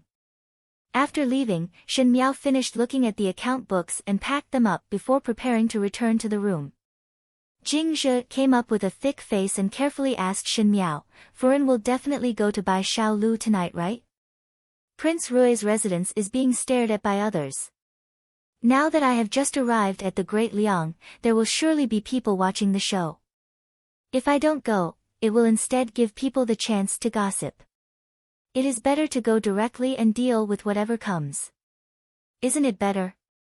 Jing Zhe nodded her head repeatedly. "That's right. They want to see what our Mingqi's Wang Fei looks like, so let them see it clearly. A Furen that came out of the general residence, how can anyone casually become a Wang Fei?" Guyu pulled Jing Zhe and glared at her before whispering, "The more you speak, the more exaggerated it is." Jing Zhe's lips twitched and seeing that Shen Miao had already walked into the room, she whispered to Guyu's ears, "Furen is still feeling awkward and finds so many reasons. If one wants to give in to son-in-law then just say it first, no one would laugh at it." He then sighed with emotion, Furen is finally willing to admit defeat. Son-in-law is truly capable. Guyu said, "Speak less of it." When Shen Miao returned to the room, Jing Zhe and Guyu also followed in. Guyu asked, "Does Furen want to pick what to wear tonight? This servant also wants to think about what kind of hair to comb." Shen Miao said, "Those will be done later. Help me grind the ink." Jing Zhe and Guyu looked at each other in dismay. Both of them did not know why Shen Miao was interested in writing at this moment. Speaking of which, Shen Miao was not a person who loved to write and draw, but they would naturally follow their mistress' intention. Shen Miao spread out the letter and Guyu and Jing Zhe then understood that it was to write a letter.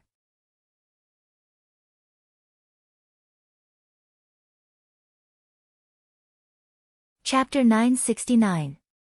Shen Miao asked Guyu, older Biao's sister, should be back soon.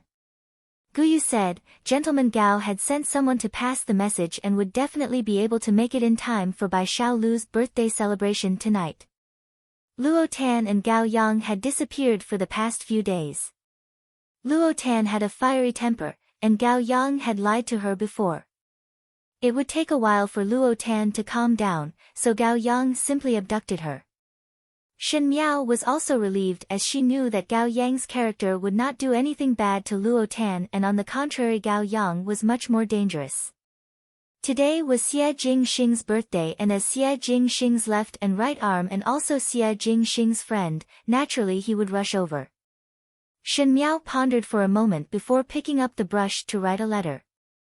She was somewhat hesitant in writing, and after writing 2 or 3 sentences, she seemed to feel that it was not good and quickly crumpled the letter into a ball before throwing it into the wastepaper basket. She started to write again, and after writing for a while, she threw it away like before.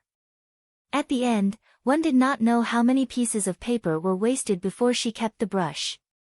After putting the letter into an envelope, she handed it over to Jingzhe. Later when you see Tai Yi, pass this to him and let him pass it to Xie Jingxing during the birthday banquet. Jingzhe's eyes widened as she did not think that it was for Xie Jingxing. She thought that Shen Miao was writing a letter to Shen Xian and wife, and was feeling strange that the letter was already written 2 days ago, so why was it being written again? Shen Miao said, Guyu, go out for me. She then casually pulled a piece of paper and wrote a few strokes before handing it to Guyu, help me buy these few things. Guyu quickly said yes. Both of them left in a hurry. Shen Miao sat in the room but gave a sigh of relief. She rarely gave in to someone. Especially in this lifetime, the pride in her bones did not allow her to lower her head to others, but this time it was considered that she was in the wrong. Moreover, Xie Jingxing was also a proud person, and between the two of them, one must lower their head first. Shen Miao thought that since Xie Jingxing did not know anything, there was no need for him to lower his head. After receiving so many congratulatory gifts at the birthday banquet, she had to show something. However, Prince Rui's residence was not lacking in gold, silver, and jewels. Her handmade needlework was not considered exquisite. After thinking about it, there were only some simple things. Hopefully, what octagonal Anise said was true. Xie Jingxing looked picky on the surface but was actually easy to coax. However, what she was most concerned about was that among the guests of the Azure Heaven restaurant, the Yi family had come, so the Yi siblings were also one of them. Whenever the Yi siblings were present, she would always follow closely behind to prevent the two from playing any tricks. It was even more impossible to allow Xie Jingxing to have any interaction with the two when she was not present. Time passed quickly, and in the blink of an eye, it was already evening. The people that Tai Yi sent had already started to come over to pick them up. Jingzhe inserted the last hairpin for Shen Miao and smiled, it is done. Furen will definitely be able to beat everyone today. I'm not a contestant. What's the use? Shen Miao laughed in spite of herself and looked at the mirror. She then pulled out that pearl hairpin and replaced it with a purplish-red jade begonia. Jingzhe blinked her eyes, this match is better than that hairpin just now. The image of the first time Xie Jingxing gave her this jade begonia floated in front of Shen Miao's eyes. At that time they were suspicious and wary of each other and were full of suspicion towards each other. At that time Shen Miao was still not clear of Xie Jingxing's background and only felt that he was not the same as the mischievous youth in the rumors of her previous lifetime. Most likely there were too many coincidences and inconceivable wonderful things in life. Now she and Xie Jingxing were husband and wife and came to the Great Liang together. This was something that she would not have thought of at that time. Wearing this jade begonia, perhaps Xie Jingxing's anger would be appeased. It would also make him think that since they had come this step from strangers to husband and wife, there was no need for any other unnecessary suspicions or jealousy.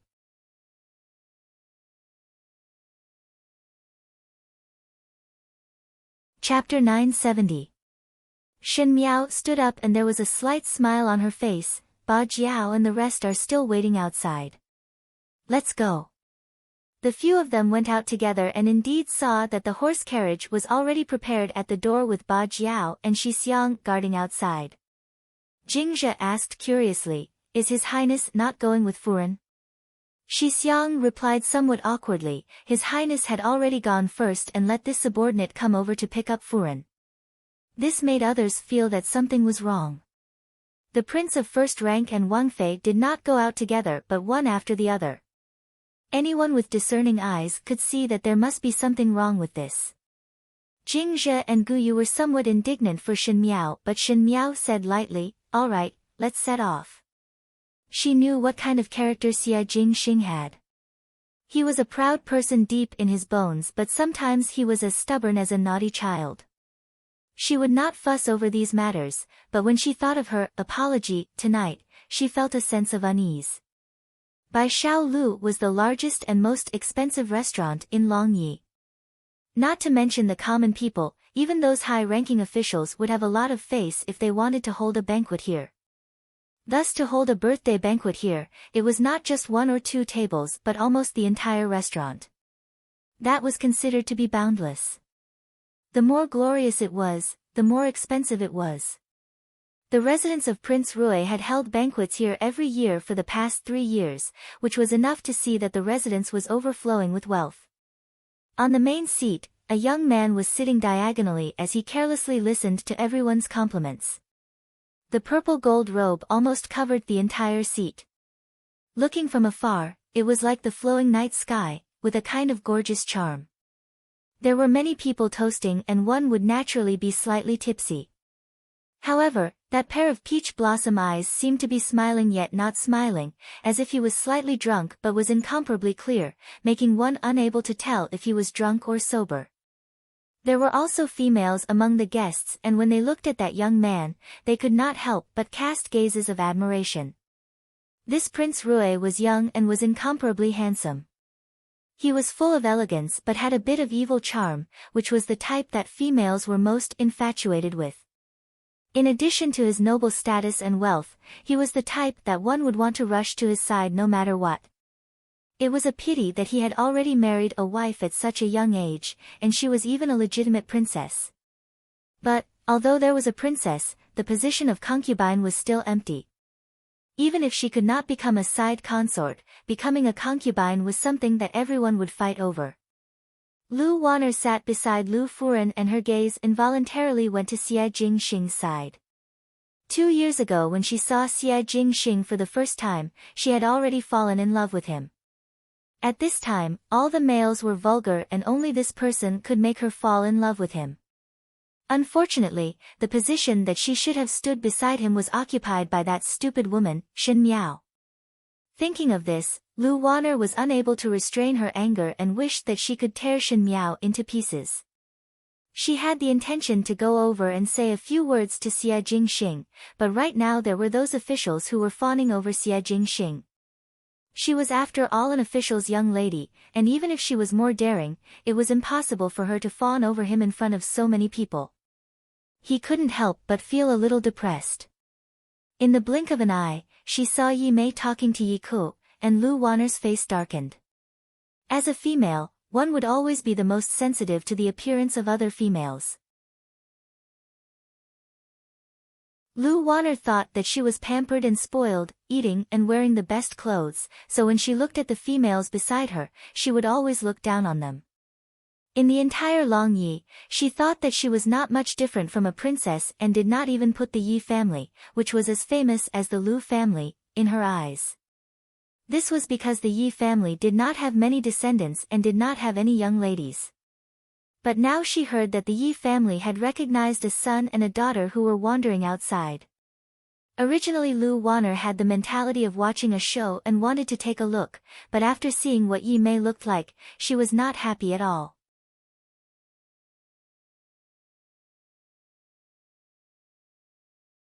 Chapter 971.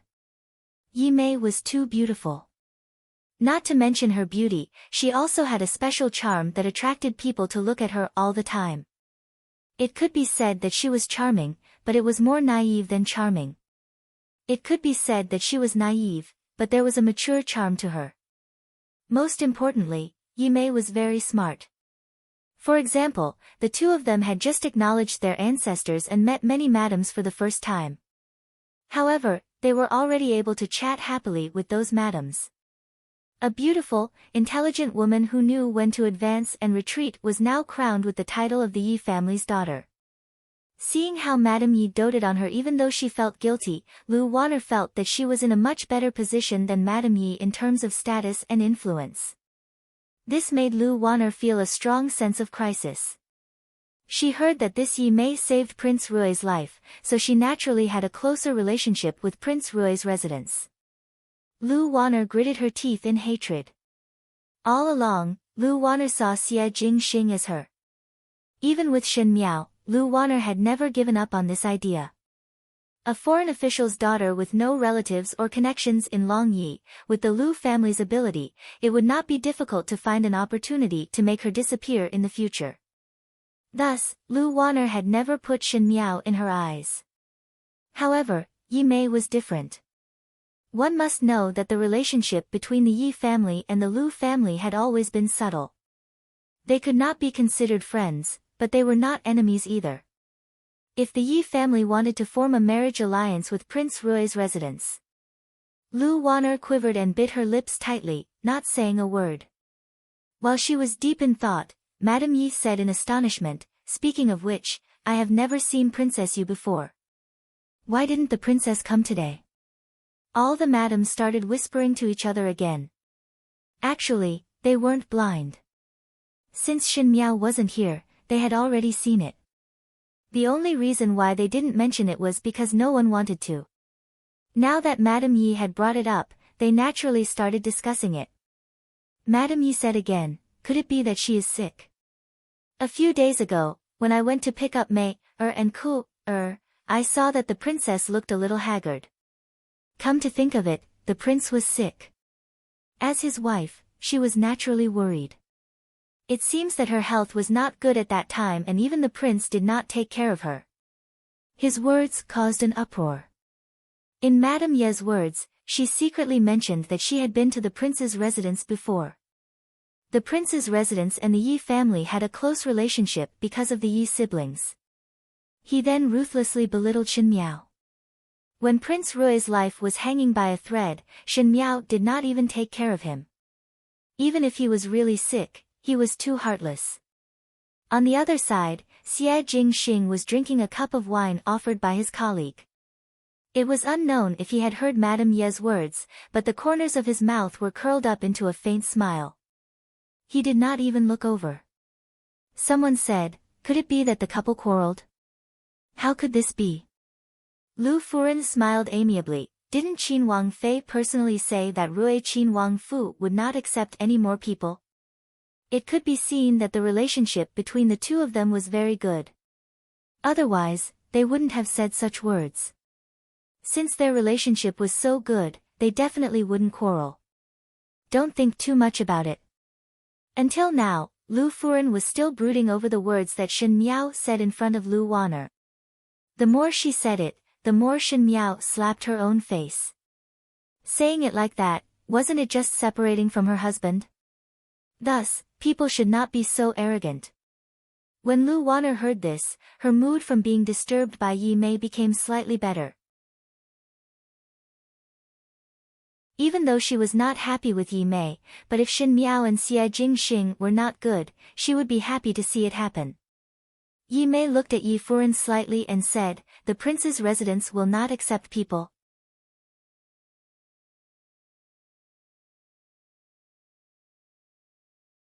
Chapter 972. Madame Yi shook her head and whispered, "Qin Wangfei said it herself." Luo Tan really had a stomach full of anger when she heard it. She had rushed back in a travel-worn state and did not expect to not see Shen Miao. She did not know any of the madams and ladies here and could not rashly say anything to cause trouble for Shen Miao. Now that these people were going overboard, she could not bear it anymore. "Could it be that she is not coming?" a madam asked. Just as Luo Tan was about to refute, she heard a gentle and smiling voice from the door. "Sorry everyone, I am late. Everyone subconsciously looked towards the door. A young lady brushed aside the bead curtain and walked in with a smile. She was young and looked very delicate. Her eyebrows were like crescent moons and her eyes were like limpid autumn waters. Her lips were slightly hooked. She was wearing a purple sunset lily dress with dark patterns, a lilac embroidered robe, a cloud bun and dark purple gourd earrings. She was not dressed extravagantly and could even be considered simple. However, it seemed that with her arrival, the luxurious long hall became brighter. The somewhat dignified purple not only did not go overboard, it contrasted with her snow-white skin and picturesque eyebrows. When she walked over step by step, the hem of her dress swayed and her beauty was compelling. That was a beauty that was completely different from Li Mei. Beauty was in the bones and not in the skin.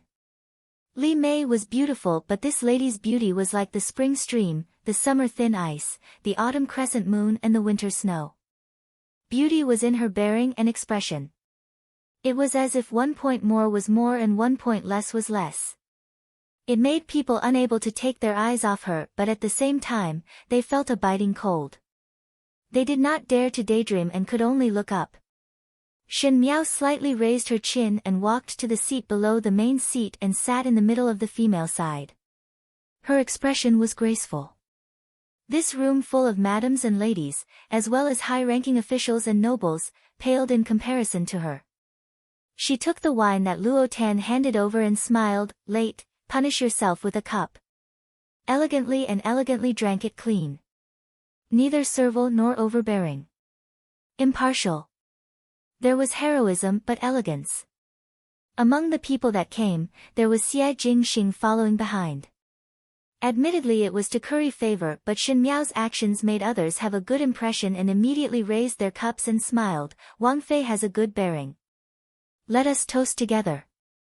Luo Tan blinked her eyes and felt that Shen Miao was exceptionally good-looking today and her bearing was exceptionally different.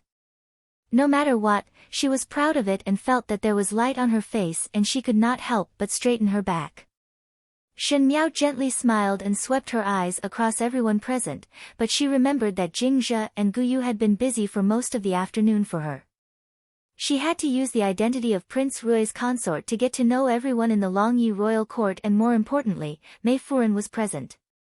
She did not allow herself to have any trace of defeat in front of Mei Furen. This was the dignity that she had brought along with her, a pair of children. No matter how badly she lost in her previous life, this life would not be the same as her previous life. She would not give in even the slightest bit. Li Mei also looked at Shen Miao in a daze and there was surprise in her eyes. Shen Miao faintly smiled at her, but her heart was as cold as ice. This pair of brother and sister actually dared to appear in front of her so openly, over and over again. Did they really think that with the Yi family, they would have nothing to fear? Luo Tan pulled Shen Miao slightly and whispered in a voice that only the two of them could hear, "Biao, youngest sister, did you quarrel with brother-in-law? Why does it look like something is not right?"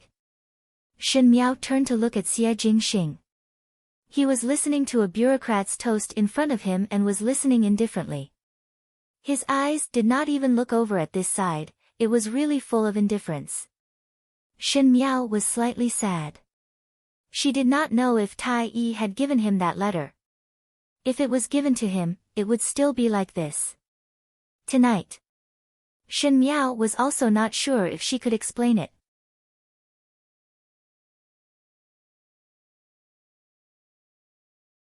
Chapter 973. Just as he was thinking, he heard an official say, "Since everyone is here, let us congratulate His Highness the Prince's birthday together." Everyone raised their cups and congratulated. Xie Jingxing's lips curled as he drank his cup. One of the madams said, "Speaking of which, Madam Yi has just found Miss Yi and young Master Yi. Miss Yi is so beautiful. She must be talented and has a good relationship with Prince Rui's residence. Why don't you accept Jing her? Why don't you show your skills to His Highness the Prince?" These words were somewhat belittling. A young lady from a wealthy family performing in front of everyone. If it was not a proper competition, it would seem frivolous. What's more, Yi Mei was raised by a merchant's family. Who would know about her talents? This Furen was obviously here to nitpick. The Yi family had many political enemies in Longyi. Yi Ke was unhappy and Yi Furen was about to return the compliment when she heard Yi Mei say with a smile, "It is not impossible, but I am afraid of spoiling everyone's mood and dare not make a fool of myself." The Furen who made the suggestion could not wait for her to make a fool of herself and immediately laughed. "How can that be? Thinking about it, it should not be. Isn't that right, Your Highness the Prince?" Xie Jingxing raised his eyebrows and swept a glance over. His lips curled up and he said with a smile that was not a smile, "Dance." His tone was somewhat casual, as if he was instructing a dancer to entertain others. Yi Mei's eyes flashed and she stood up. She first bowed to Shen Miao and said, "Since everyone is in such a good mood today, I do not know if I have broken the rules by coming to Longyi. I am not very sensible, but I am willing to make a fool of myself to make everyone happy. After all, I am in the mood to play around." Her words were well behaved and seemed to be thinking for others. There was some naivety, but there was some charm and provocation. But Shen Miao saw the provocation in Yi Mei's eyes. "I have learned a type of water sleeve dance from my adoptive mother in Qinzhou. Today I will dance it for everyone to see," she said. Shen Miao lowered her head slightly and a sneer flashed across her lips. Yi Mei quickly changed her clothes and came out. She was born with a somewhat charming appearance, but she was wearing a snow-white long dress, and a wide belt wrapped around her waist, making her extremely slender. To think that she was dressed in filial piety, she was indeed complimented by this snow-white dress, which made her look even more beautiful and graceful. Rice paper, brush, and ink were placed on the 4 neatly arranged screens. The maidservant who played the zither was also present. When the first note began, Yi Mei shook her long sleeves and began to dance. Shen Miao's nails almost dug into her palms. The ink wash dance was Yi Mei's best dance. Yi Mei was proficient in the 4 arts of zither, chess, calligraphy, painting, and painting. In the imperial harem, being the only pet naturally had its charm. The ink water dance was just one of them. When dancing, the sleeves would be dipped in ink and painted on the xian paper. After the dance, the painting would be completed. It was elegant and unique. The beauty was beautiful and picturesque. But this water sleeve dance was the blood of Shen Miao's heart, a thorn in her eyes, and every time she saw it, the pain was unbearable. In the beginning, when the Xiong Nu came to request for a marriage, Fu Xiu-yi wanted to marry Wan Yu over. Shen Miao used both carrot and stick and even used the Shen family to threaten, but Fu Xiu-yi's heart was like a boulder and was unmoved. Wan Yu thought for a long time and came up with an idea. She learned a song and personally played it for Fu Xiu-yi. That song was something that Wan Yu searched for a long time and was changed by Shen Miao again and again. What Wan Yu wanted to say was all in the song. She only hoped that Fu Xiu-yi would remember the father-daughter relationship and not be so ruthless in his actions, and give Wan Yu a way out and dispel this idea. But on that day, Shen Miao invited Fu Xiu-yi to Kuan-ning Palace and let Wan Yu play it for Fu Xiu-yi. Just after she finished playing, she saw a trace of emotion in Fu Xiu-yi's eyes and Mei Furen came uninvited. She smiled as if there was no one else present. "So your majesty is here. This official's concubine learned a new dance today and wanted to dance it for your majesty to watch. Since her ladyship is also here, then let us watch it together." She danced charmingly and he watched with deep affection, but he completely forgot about Wan Yu and Shen Miao who were still waiting. Shen Miao would always remember the disappointment in Wan Yu's eyes. Just a young female of 10 years of age, the vitality in her eyes slowly faded and almost returned to calmness. On the second day, Wan Yu came to kowtow to her and said, "Empress mother, do not waste your thoughts for this son. This son is willing to have a marriage." How could anyone be willing to have a marriage? It was just that Wan Yu had seen Fu Xiu-yi's ruthlessness and Mei Furen's methods earlier than her. Perhaps Wan Yu felt that even if she rushed to the future without knowing the future, it would be more comfortable than staying in the palace and being stabbed in the dark. Finally, Wan Yu was free. But Xin Miao would never be able to let it go. The snow-white long sleeves fluttered in front of her, but Xin Miao felt that the long sleeves were not stained with ink. Every drop was the blood of Wan Yu's heart.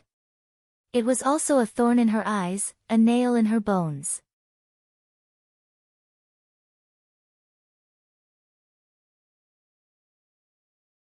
Chapter 974. Li Mei's waist was soft and her movements were charming. Her pair of bright eyes seemed to be looking at someone else, but at the same time, it seemed like she wasn't looking at anyone else. She was like a butterfly, tickling people's hearts. Thinking that the butterfly was going to stay in his hand, he didn't guard against it, only to see the colorful butterfly flapping its wings and flying away. The female guests could not take their eyes off, not to mention the males. Men always liked good-looking things. His eyes were almost glued to Li Mei's body. Yi Furen and Yi Maokai also gradually revealed a proud expression. To be able to give birth to such a daughter with both looks and skills that made all the males in the great Liang flock to her like ducks, that was also a kind of ability, and not everyone had this ability. Lu Wana was filled with jealousy and hatred as she gritted her teeth in anger. Shen Miao however looked coldly at Li Mei, who was dancing, and her thoughts were drifting back to the previous lifetime. The first time she saw Mei Furen was when she returned to the Ding capital from the Qin country. She only heard that there was an additional imperial concubine in the palace, but everyone respectfully addressed her as Mei Furen, and did not mention the title of imperial concubine. This was somewhat unusual. Hearing that Fu Xiu-yi doted on this Mei Furen, even though Shen Miao's heart was sour, she did not think much of it. Thinking that with Fu Xiu-yi's cold temperament, no matter how much he doted on a person, it would not be too much. After that she went to the imperial study to look for Fu Xiu-yi and wanted to talk to Fu Xiu-yi about a serious matter, but saw Mei Furen throwing Fu Xiu-yi's paperweight in the imperial study. On the day she returned to the palace, Mei Furen claimed that she was ill and did not come, so this was the first time she saw her. Shen Miao saw that that female was so beautiful that every frown and smile was like a painting, but she was arrogant and barbaric and actually threw a tantrum in the imperial study. Shen Miao thought that Fu Xiu-yi would get angry, and Fu Xiu-yi indeed showed an angry look, but that Mei Furen actually turned around and left. At that time Shen Miao thought that such a strong female actually dared to talk to Fu Xiu-yi like that. With this kind of temperament, how long could she live in the inner palace? At that time she was busy asking about Wan Yu and Fu Ming's situation and did not pay much attention. She only felt that that female was an extremely beautiful and extremely arrogant person. But even if Fu Xiu-yi was angered to this state, on the morning of the second day, Shen Miao saw Fu Xiu-yi accompanying Mei Furen for a stroll in the imperial garden, and his words were filled with pampering which made one stunned. She had never seen Fu Xiu-yi like this before, and Fu Xiu-yi was not a person with a good temper. Fu Xiu-yi's gentleness was only in front of his virtuous talents. Towards women, he had never been patient. But Mei Furen had angered him yesterday, and on the second day, she was able to make Fu Xiu-yi smile. It was at that time that Shen Miao suddenly realized that this woman was not only beautiful and arrogant, she was extremely dangerous because she could play with one's heart in the palm of her hands. No matter if it was towards a man or not, in short, she had successfully captured Fu Xiu-yi's heart. Sure enough, as the days of Shen Miao's return to the palace grew longer, she gradually discovered that this Mei Furen was somewhat scary. She looked arrogant and rude. She did not restrain her temper, but she just happened to maintain her rudeness at a safe level. Fu Xiu-yi only felt that her true temperament was hard to tame and became more and more fascinated.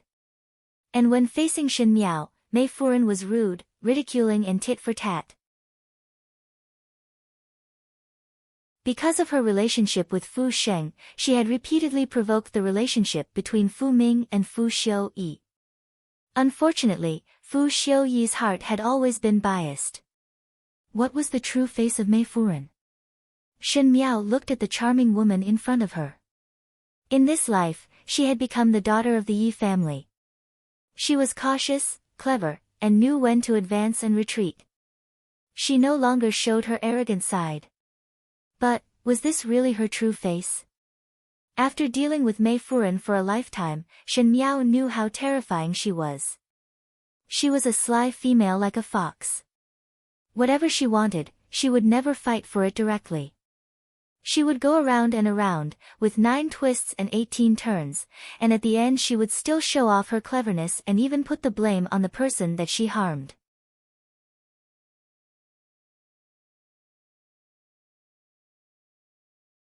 Chapter 975. What was she trying to do with her actions today? Did she want Xie Jingxing to be like Fu Xiuyi, fascinated by her at first sight and fall in love with her the second time? Shen Miao sneered in her heart but could not help but look towards Xie Jingxing's direction. With this look, she met with Xie Jingxing's gaze. Xie Jingxing's gaze was on Shen Miao and most likely he did not expect that Shen Miao would suddenly look at him. He paused for a moment before turning his head away and continued to look outside as if nothing had happened, as if he was hiding something. But he did not see the person who was dancing enthusiastically in the middle. Shen Miao was surprised for a moment and an indescribable feeling welled up in her heart. She had 120% hatred towards Mei Furen and naturally had a hidden sense of inferiority towards herself. In terms of appearance and style, she admitted that she was not as good as Mei Furen, thus the previous Fu Xiuyi did not hesitate to sacrifice her. And Xie Jingxing was several thousands of times better than Fu Xiuyi. If Li Mei also took a fancy to Xie Jingxing, Shen Miao thought that it would be a disaster. But Xie Jingxing's gaze was on her and did not look at Li Mei. How was this different from Fu Xiuyi? If it was Fu Xiuyi, as long as Shen Miao and Mei Furen appeared together, he would not even look at Shen Miao. People were indeed different from each other, just like how she and Li Mei were different, Xie Jingxing and Fu Xiuyi were also different. As she was thinking like this, she did not even know when Li Mei had finished dancing. She only heard the warm applause in the hall and then raised her head. She saw Li Mei standing there with a slight smile. Her forehead had some beads of sweat and her cheeks were pink, making her even more moving and beautiful. And behind her, the ink painting was completed. There was a Qilin stepping on the clouds and it was a picture of a birthday wish. The painting was lifelike and it was done with great effort. Yi young lady is indeed talented and skilled.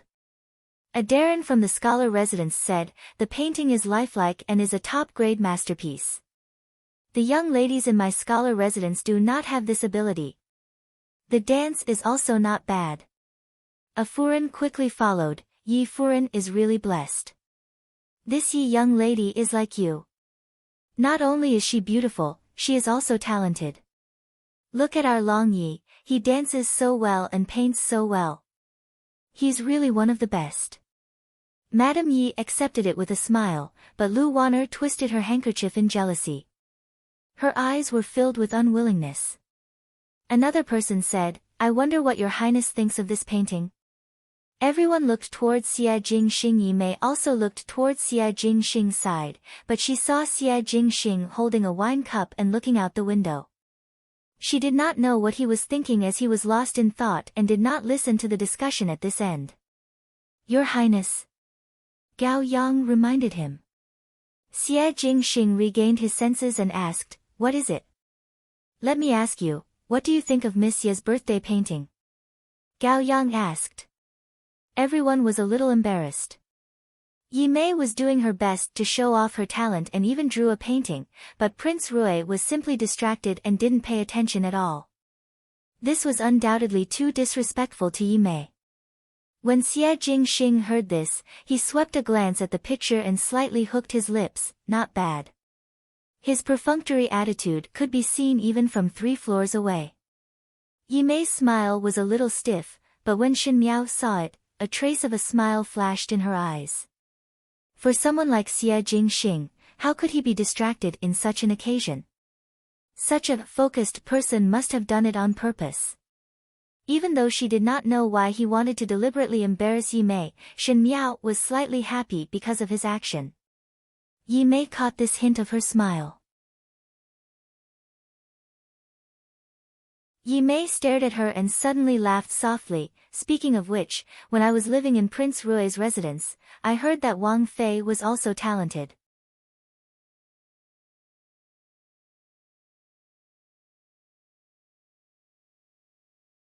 Chapter 976.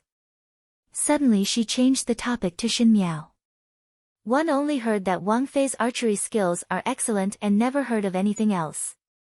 Since today is Prince of First Rank's birthday, why not Wang Fei join in the fun and let us broaden our horizons? My daughter has admired Wang Fei for a long time, she said somewhat uncomfortably. Anyone who saw it would think that Yi Mei had heard of Xin Miao's rumors and worshipped her, wanting to witness it with her own eyes. But Xin Miao was a daughter of a military family. It was one thing to be good at archery, but no one had seen her dance before.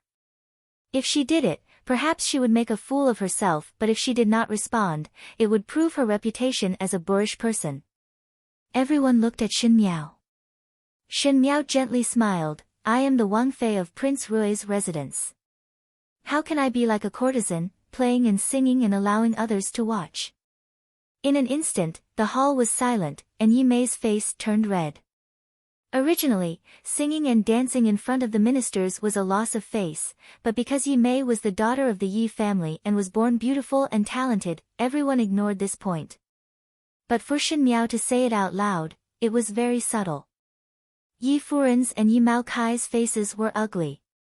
Yi Furen wanted to speak, but once she opened her mouth, would it not be going along with Xin Miao's words and saying that Yi Mei was a courtesan? Lu Furen and Lu Wan'er were somewhat rejoicing in others' misfortune. They were most happy to see Xin Miao and Yi Mei quarreling. Xia Jingxing looked at everything with a smile and did not seem to feel that there was anything wrong with these words. He did not intend to mediate and just watched with folded arms. Luo Tan felt that Xin Miao seemed to be targeting Yi Mei, but there was a vague pleasure in her heart. It was originally Xia Jingxing's birthday, but this Yi Mei danced here and overtook the host. Moreover, she took the initiative to ask Xin Miao to sing and dance, so why would she ask others to do the same?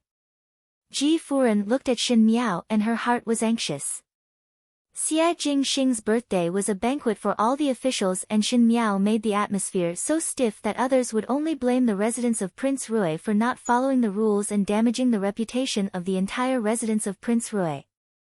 They would also say that Xin Miao was jealous and haggled over every ounce with a daughter of the Yi family. Yi Mei hesitantly stood in the same place. She slightly frowned, which made people feel pity.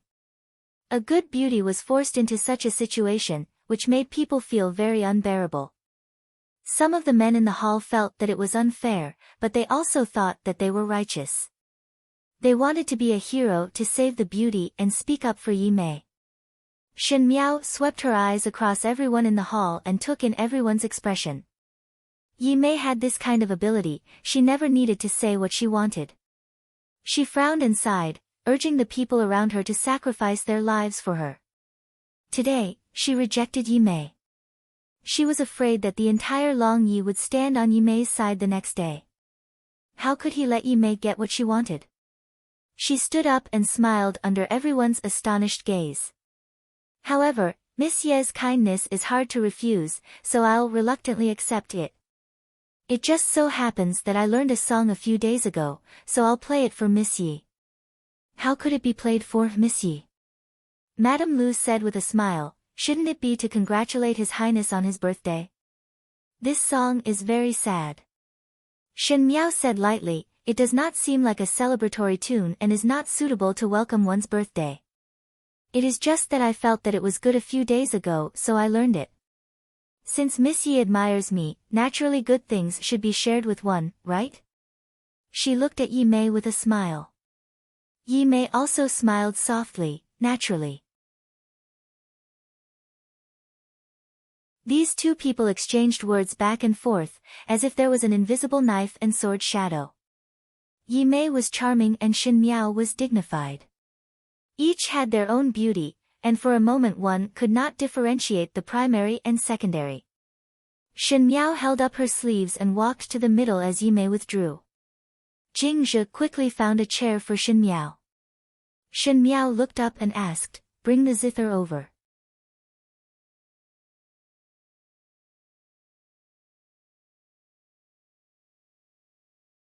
Chapter 977. Guyu only came out after a long time and said, "Bai Xiao Lu only has a Jiao Wei Qin, Furen." The Jiao Wei Qin had a special sound, and Guyu was very clear that after following Shen Miao for so many years, when would she see Shen Miao play the qin? On one hand, she was secretly hating this young lady of the Yi family for not having good intentions and wanting Shen Miao to do such an elegant thing. At the same time, she was making things difficult for Shen Miao, hitting one's face at one's own to impress others. Especially in this foreign land, no one would be courteous to Shen Miao on account of the Shen family's face. Most of the people here had ulterior motives and could not wait to throw stones at someone who was down. Especially with Yi Mei's unique ink dance in front of her, Shen Miao would pale in comparison no matter what she did. "No problem. Just take it," Shen Miao said. When the surrounding Furens and young ladies heard this, they started whispering. Didn't one say that one is naturally rough, to actually want to play the qin? Should be wanting to compete with the young lady of the Yi family. Really competitive. Ai, it is a pity for the residents of Prince Rui. One fear that they will lose face today. The people of Ming Qi are really not able to be seen in public. Do not even know how much weight they have. Their voices were very soft, but they could not hide the ridicule in their eyes. Luo Tan was full of confidence. Even though she had not heard Shen Miao play the qin before, she inexplicably felt that Shen Miao was omnipotent. Since she could say it, she would definitely be able to do it. Ji Yushu however whispered to Gao Yang, "Sister-in-law really know how to play the qin." In the beginning, when the Feng Xian pawn shop investigated, there was not even a teacher who could play the qin for her. Self-taught? That is too powerful. Gao Yang shrugged his shoulders. "I also do not know. Let's wait and see." Pei Lang was also one of the guests at the banquet. Guang Wentang did not teach the zither, but Shen Miao did not choose to learn the zither. Pei Lang had heard the teachers there complain that Shen Miao could not even differentiate the zither strings. Now seeing Shen Miao gladly accepting it, it was hard to hide the surprise in his heart. He could not help but look at Xie Jingxing, thinking that Shen Miao was so competitive because of Xie Jingxing. Xie Jingxing slightly frowned, the hand that was holding the wine cup slightly tightened. Shen Miao burned incense and washed her hands before lightly saying, "This song is called Song of Blood." It was written by a young princess who was forced to go to the enemy country for a marriage alliance and was forced to condescend herself to marry the enemy country's leader who was over 50 years of age. She was uneasy about the future but was helpless and hoped to change her imperial father's mind. This song was composed by her heart filled with grief and despair. Her voice was light, like the vague moonlight, but after Mei Furen's passionate dance, it made one quickly calm down, as if with her words, one had entered the story. She plucked at the strings. The sound of the scorched tail zither was thick and heavy. It was not as clear and melodious as ordinary zither sounds. It was hard to move one's heart when plucked, but she played it bit by bit, playing it for a long time. It was clearly an inexplicable zither sound, but it was heart-stirring. After the first sound of the plucking, the hall became quiet. She opened her mouth slowly and sang slowly. The vast Yangtze River flows from the west, the water's surface, the clouds mountains, and the pavilions on the mountains. The mountains and rivers connect, the pavilions face each other, the arrangement of heaven and earth. Walking in the moon, walking in the stars, eating the autumn in the lonely home, worries on the pillow, worries on the horse, rest after death. Her voice was usually gentle and as clear as water, but at this moment there was a sense of pain, making one's eyes turn red and their heart sour. Along with her singing, along with her zither sound, it was as if a young princess appeared in front of one's eyes. She was born cute but was forced to wear a phoenix coronet and a red robe, bitterly sitting in a corner of the palace. That palace was towering, serene and heavy. At the age of innocence, one had to welcome a not easy fate.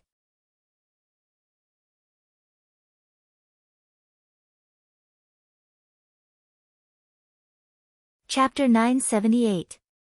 She boarded the carriage and bade farewell to her mother. The emperor was heartless. She sacrificed her daughter for the great cause and became a royal princess. However, she was faced with a marriage that she could not decide. It was a long journey away from the capital. She lifted the curtain in loneliness. She looked at the eagles flying by, the fish swimming in the water, the wind, the rain, and the clouds. Everything was freer than her. In the near distance, the moon and flowers fly in the blink of an eye. Holding the farewell cup in her hand, her eyes were filled with tears of parting. I just told them to take care of themselves, but the people of the evil sect can't bear to let you go. Shen Miao's tears slowly flowed down. She was born delicate and dignified, with skin as white as jade. Under the light of the lamp, her bare hands were playing with tears. Her expression was clearly cold, but it seemed to be filled with endless suffering. Words could not be spoken, nor could words be sung. Her clear eyes were black and white, clear and limitless. However, it made her look even more like a flower in the rain, trembling and making people want to protect her. Her singing made everyone in the hall speechless. Their eyes reddened and their hearts felt stifled. They no longer had the joy they had when Li Mei was dancing. But suddenly the strings turned, the notes became rapid, and her words sharpened. Corrupt the country's monarch, treacherous officials monopolizing power, open the river to become the root cause of the disaster, the bureaucracy's laws are excessive, the criminal law is heavy, the people are resentful. Cannibalism? What about seeing? Thieves become officials, officials become thieves, fooling around with the wise. How pitiful. It would be better to see this building collapse with my own eyes, turning it into rubble. Rise and fall for 50 years, and look at the ruined monument with cold eyes. Her eyes were cold and fierce, and her voice was filled with tears of blood. It was as if she was weeping and complaining, as if she was talking about the past. Then, the killing intent in his eyes was concealed. His heart was filled with resentment, but he had yet to make up his mind. Strand by strand, they all flew towards the seated Yimei siblings. In the end, Wan Yu did not play the entire song for Fu Xiu Yi to hear, and the rest of the song was completed by Shen Miao. In the cold palace, she took the broken zither and played it for him to hear. The first half was Wan Yu's plea, and the second half was her accusation. In the night, there was no end to the noise, but those people could not hear it. Now, here you are, listen. Listen carefully. Does this tune sound even a little familiar? Was there a trace of fear? Xie Jingxing put down the cup and his gaze was as sharp as a blade. Yi Mei felt a little cold. What did the lyrics have to do with her? But why did it seem to be directed at her? Why did she feel uneasy in her heart? When the song was finished, the faint zither sound stopped and Shen Miao suddenly stopped and raised her eyes. The hall was silent for a long time. Who dared to say that Princess Rui was nameless and did not know how to play the zither or chess? Being able to play and sing to silence the entire hall was also a skill. But why did it make one's heart sink? It was as if they had heard a sad story. No matter how hard they tried, they could not be happy. Shen Miao opened her mouth warmly and said, "This song is not considered joyous and should not be played on a birthday, but since young Lady Yi wanted to hear it, one specially played it for young Lady Yi." She looked at Yi Mei. Is young Lady Yi satisfied? Everyone's gazes fell on Yi Mei. Yi Mei was restless. These words were as if she was forcing Shen Miao to play the qin to embarrass herself, but she had to admit that Shen Miao was not rough. Playing the zither was not difficult, but it was difficult to move people's hearts. Her zither had already moved everyone in the hall, and if one were to go against one's conscience and say that it was not good, it would be disadvantageous. Princess is indeed as rumored to have unparalleled talent. Yi Mei smiled. This song of blood is really admirable. But she was somewhat puzzled. Why is the first and second half of this song of blood so different? The second half of the song seems to have changed. The second half was intense, resentful and desperate, like the last cry of a trapped beast, making one tremble. Shin Miao moved her fingers. The front and the back were naturally different. The front was Wan Yu's sorrowful words to move Fu Xiu-yi, but the back was her painful loss of her daughter, and after being banished to the cold palace, she complained about this pair of poisonous man and woman.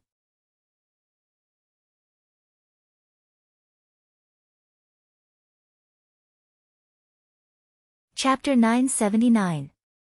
Shin Miao smiled. The first half was about the feelings of the little princess who was forced to marry off. The second half was about the despair and indignation of the birth mother of the little princess, the Empress, who lost her daughter. I see. Everyone was enlightened. Someone else asked, "This song is really touching. Where did the princess consort hear this story from? It really makes one sigh." It was just sung by a passing storyteller. Shin Miao smiled. I just felt that this story was too heavy, so I wrote it down. Oh. A young lady could not help but ask, since it is a story, what was the ending of the story? What was the ending of the princess who was married off? Shin Miao replied indifferently, the ending of the story was that the princess died on the way to the marriage and the empress was banished to the cold palace. Not long after, she was given a pair of white silk scarves and died. Everyone else sighed and said that this story was too tragic. Madame Yi was a little unhappy. Shin Miao's performance was actually incomparable to Yi Mei's. Yi Mei was charming and her dance was warm and moving, but Shin Miao only sat quietly and sang a few lines and attracted everyone's attention. Furthermore, she cleverly told a story and stole Yi Mei's limelight. This way, Yi Mei's ink-wash dance lost out. Everyone looked at Shin Miao with a slight change in expression. Women were always emotional. Shin Miao told such a pitiful story and the sound of the guqin seemed to firmly grasp people's hearts. Everyone felt much closer to Shin Miao. Madame Yi said, a joyous day makes people feel sad. Shin Miao also smiled. It is my fault for disturbing everyone's mood. She walked to the table and took a wine bowl. That wine bowl was used by the men to drink. She also poured a full bowl for herself.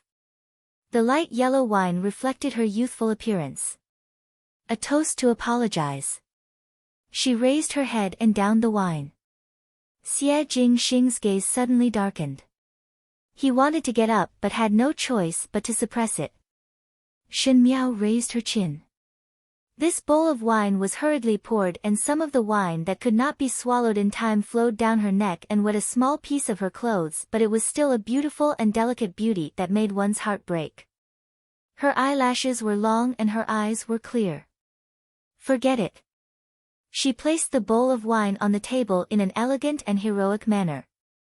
I'll drink first as a sign of respect. This bowl of wine was well done. In the future, the heroic spirit in the hearts of her colleagues was ignited. They all picked up their wine bowls and smiled. Qin Wang Fei has a good capacity for liquor. Cheers. Shin Miao smiled faintly, but that smile was somewhat unfathomable. She glanced at Yi Mei and her brother. Yi Mei and her brother were also staring at her. She looked outside. This bowl of wine had ignited the heat of the entire Bai Xiao Lu. After drinking till one's ears were hot, Shin Miao stood up and said to the female side of the banquet, first go out to get some fresh air. He left on his own accord. Star Anise and Fennel were waiting for her outside as she walked towards the pavilion not far away. Shin Miao's throat only felt a burning sensation. That good wine was the strongest, but she did not feel drunk.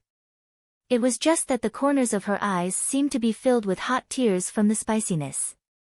That cup of wine was a toast to her youngest daughter, the little princess who died tragically during the wedding ceremony. These people who were listening to the play felt that it was extremely tragic. Then what about her? What about Wan Yu? When she was alone with the wedding procession, did she feel even more despair, like she was in a raging fire but there was no source? She thought that she could endure it, but in the end she could not.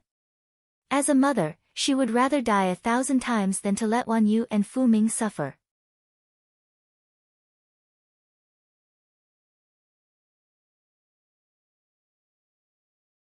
Chapter 980. She walked step by step. The moonlight was as cold as water, but it could not blow away the desolation in her heart. There were already wine and food baskets in the pavilion. Octagonal Anise said, "Furin, the fireworks have been bought." Shin Miao complied. Just say it. She would be free after saying it. No matter how Xie Jingxing saw her in the future or what she had to face, she could endure it. Nothing would be worse than her previous lifetime. She could even endure those. Not being understood, estranged, and being looked at like a monster, what did it count as? Just as she was thinking, she heard a voice behind her, "Are you waiting for the prince of first rank?" Turning around to look, it was Pei Lang. Pei Lang glanced at the things on the table in the pavilion and smiled, "Did not think that you would do such a thing." Shin Miao asked him, "Why did you come out?" "Not used to this kind of place." Pei Lang said, "Cannot drink and plan to return first." "Did not expect to see you preparing these." He said, "Are you planning to reconcile with the prince of first rank?" Shin Miao nodded her head. "Previously I often thought that there would not be anyone that you would submit to. Now I know that it is the prince of first rank." Pei Lang's smile had a trace of imperceptible sadness, but when he looked at Shin Miao again, it was still as light as the clouds and wind. Even though it is surprising, one also feel that it is not surprising. Shin Miao smiled gently. At the same time, Xie Jingxing, who was in by Xiao Lu, swept a glance at Tai Yi and was about to get up to leave. Ji Yushu pulled the corner of his clothes. "Today you are the birthday star. Why? You want to escape at the last moment? Let go." Xie Jingxing glanced at him. Ji Yushu obediently let go. "What exactly are you going to do? Be so mysterious." Gao Yang said, "Why do you care so much about him?" Xie Jingxing however looked sideways and looked at the Yi siblings who were talking to Yi Furen. His eyes could not help but darken. Shin Miao's attitude towards this pair of siblings was really too strange. It seemed to have exceeded her own rationality and became like another person. This pair of siblings from the Yi family did not seem to be simple. Even though Mo Jun could not find anything wrong, it was because of this that it made others feel suspicious. He suddenly thought of the letter that Tai Yi stuffed into his sleeves. That letter was written by Shin Miao to him. She didn't mention anything about apologizing. She just said that she had something to say to him at the birthday banquet in a pavilion in an alley not far from the Azure Heaven restaurant. Whether it was an apology or not, to Shin Miao, it was a big concession. Xie Jingxing was originally strong in appearance but weak in heart towards Shin Miao and was easy to coax. Putting on a cold face was also an act, but at the moment his heart was happy. He thought that if he didn't punish her for 3 days, she would tear the tiles off her roof. After hanging her out for a while, she really became more sensible. However, he couldn't bear to make her sad. It was just that she was dressed too flirtatiously in the hall just now, and the admiring gazes of the men that fell on her when she was playing the guqin. It just didn't make him happy. In the pavilion, Pei Lang and Shin Miao finished their conversation and intended to leave. Just as he walked down the steps, he bumped into an 8 or 9-year-old child. Pei Lang was caught off guard and was knocked down. Star Anise and Fennel were waiting for Xie Jingxing to come over at the other side. Shin Miao thought that in this late night, could it be that one of the young masters from the Azure Heaven restaurant came out to play? Seeing Pei Lang groaning softly, it seemed that the fall was not light. She decided to go over to take a look. Just as she walked in front of Pei Lang, she saw that child lying face down on the ground. She did not know how he was as Pei Lang was calling him. Shin Miao also squatted down and was about to speak when that child suddenly raised his head with an ominous glint in his eyes. Shin Miao was caught off guard and saw a silver snowy light stabbing towards her. At this moment it was too late to dodge, but she saw Pei Lang suddenly hugging her and turning over, his whole body protecting her under his body. Following that, there was a painful groan. But he refused to let go and protected Shin Miao tightly. That child did not care and kicked Pei Lang away, turned the knife and stabbed towards Shen Miao's body. A voice came from afar and the child's hand moved to the side. When he looked at Shen Miao again, it was the same as Pei Lang, the blade had entered her abdomen. Xie Jingxing was walking towards this direction with fennel and star anise. Fennel said, Furen has been waiting for you for a while. Fearing that you are still angry, she has been waiting for you patiently. When you see Furen, you must be considerate of her. Xie Jingxing was expressionless but a trace of smile flashed in his eyes. Bypassing the alley, they saw the pavilion. Before they got close, there was a strong smell of blood. Xie Jingxing's footsteps stopped. Star Anise and Fennel were also surprised. The moonlight was as bright as a lantern, illuminating the ground. It was supposed to be a refreshing and elegant scenery, but at this moment, it made one feel a chill from the bottom of one's heart. Large swathes of blood, and familiar faces.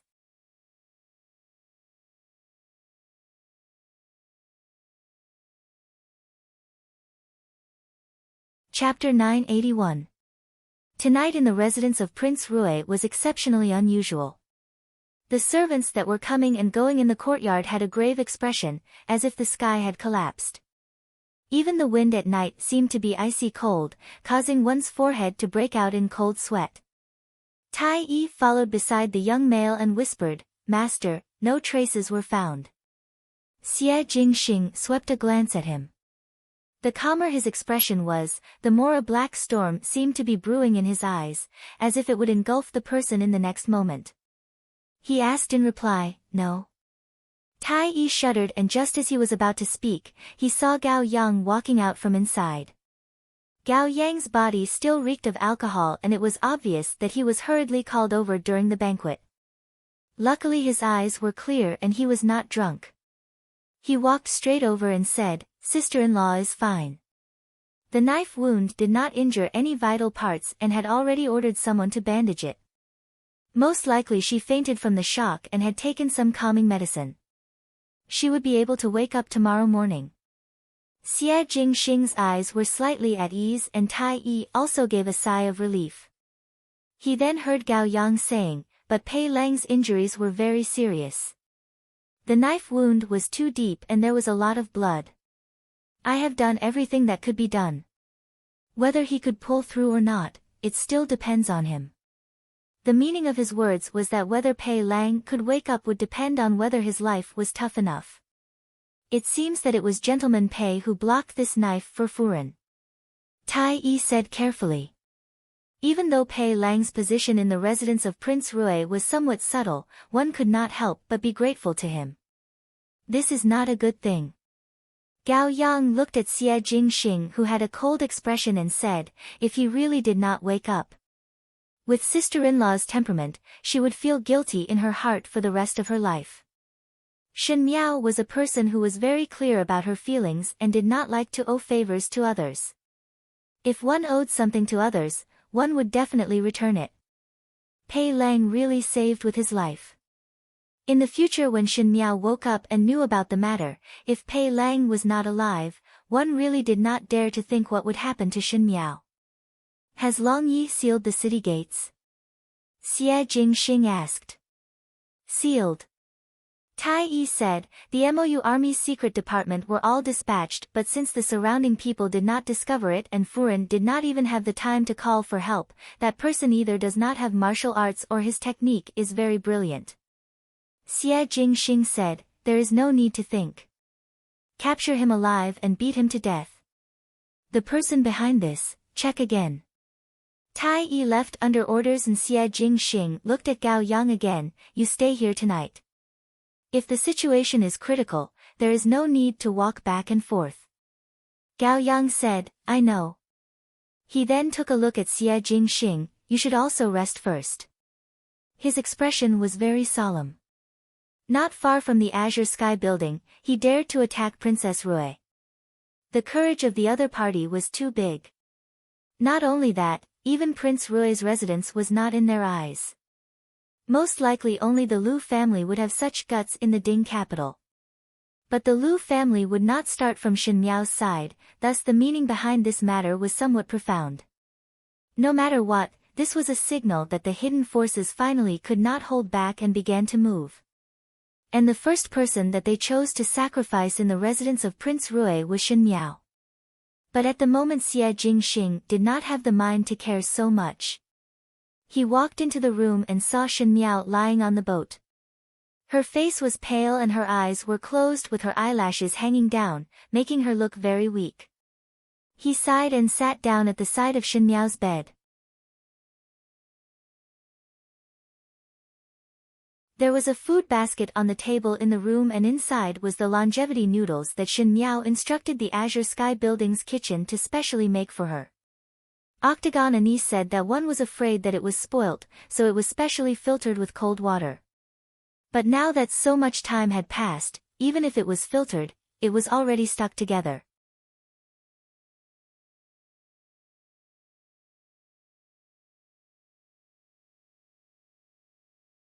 Chapter 982. Xie Jingxing thought about it and reached out to open the basket and took out the bowl from inside. The noodles in the bowl had already condensed into a paste and one could vaguely see the white noodles, green vegetables, and an egg yolk. When it was just taken out of the pot, it must have been fragrant. Now that it was cold, it was not tasty. Xie Jingxing took a pair of chopsticks and started to eat in big mouthfuls. Star Anise and Fennel said that Shen Miao had asked Gu Yu to buy a lot of fireworks, wine and dishes in a small pavilion not far from Bai Xiaolu. It was the best place to watch the fireworks. She also specially instructed people to cook longevity noodles at the right time, presumably to make amends. The two of them fought for a while and in the end it was Shen Miao who lowered her head first. Star Anise also said that Shen Miao did not have a good time these days and Xie Jingxing's heart was relieved. He was a man and had to be more magnanimous and would not haggle over the past matters. Who knew that before the words of apology could be said, he saw Pei Lang and Shen Miao lying in a pool of blood. It was hard to describe the feeling at that moment.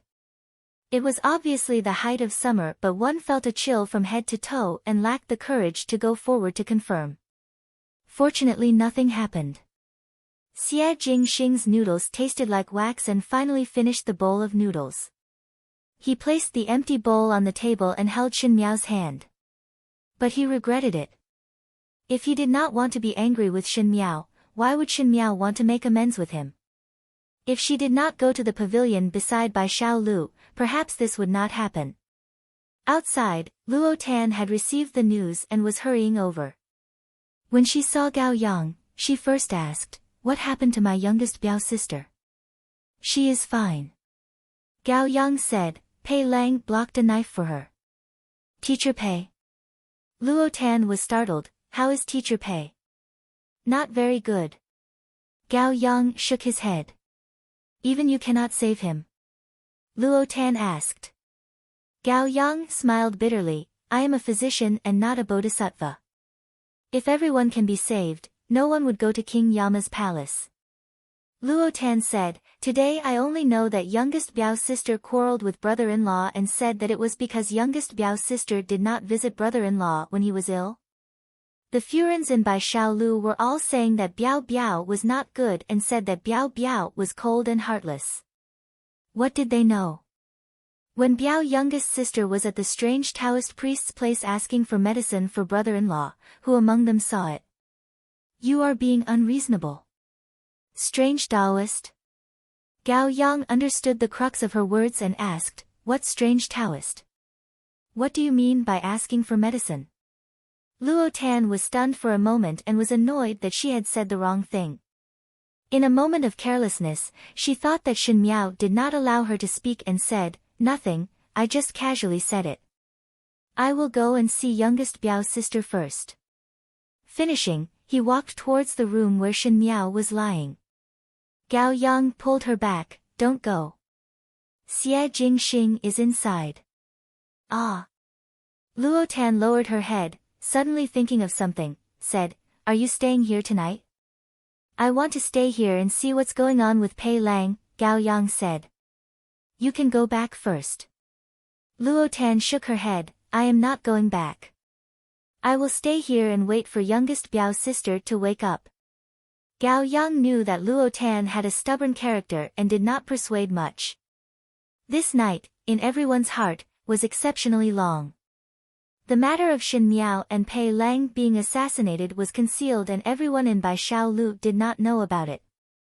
They only thought that Xie Jingxing had left early and did not know that it was a sleepless night in Prince Rui's residence. This night, the servants were anxiously waiting for the ending. In the summer, the days were long and the nights were short. When the sun started to shine and the birds in the courtyard started to sing, the 2 rooms were silent.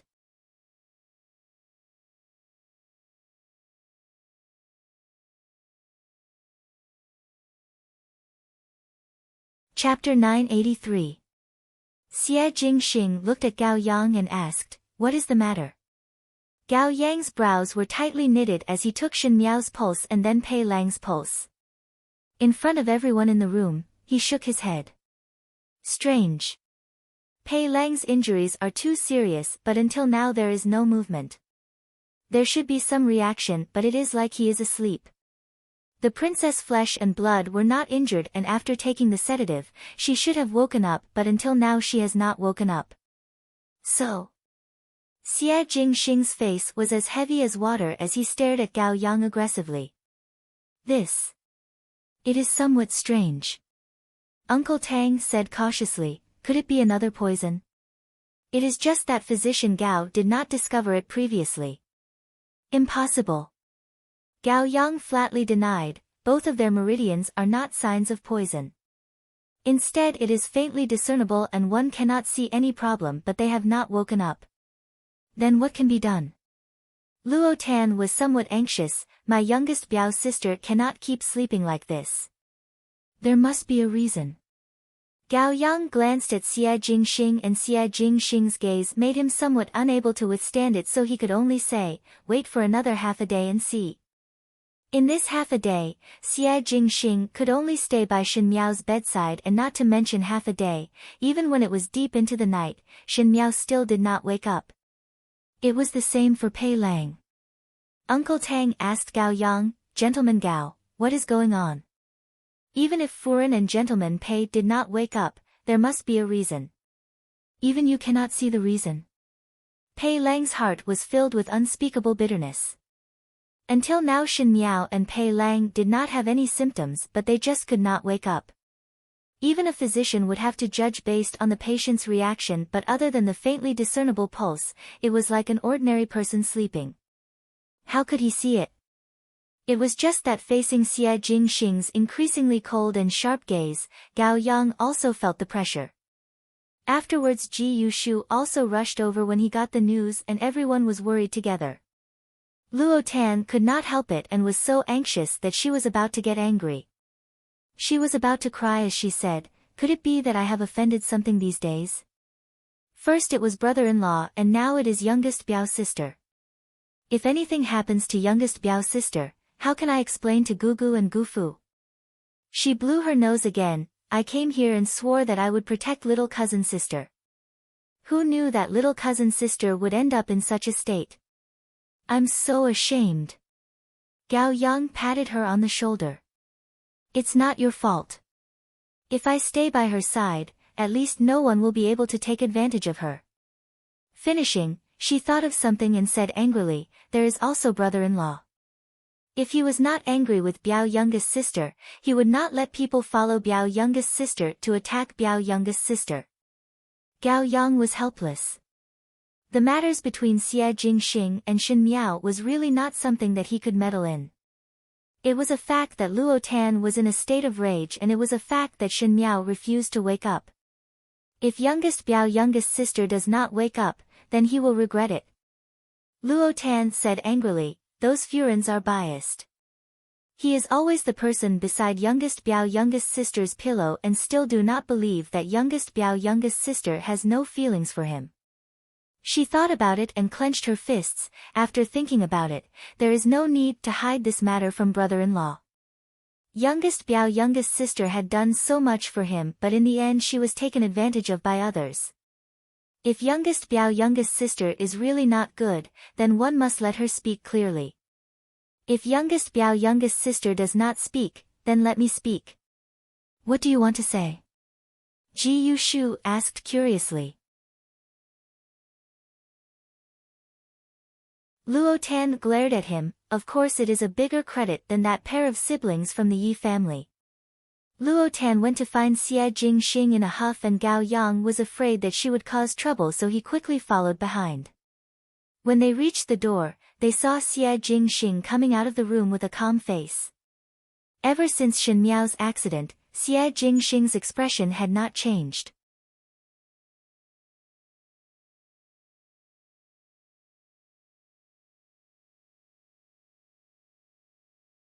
Chapter 984.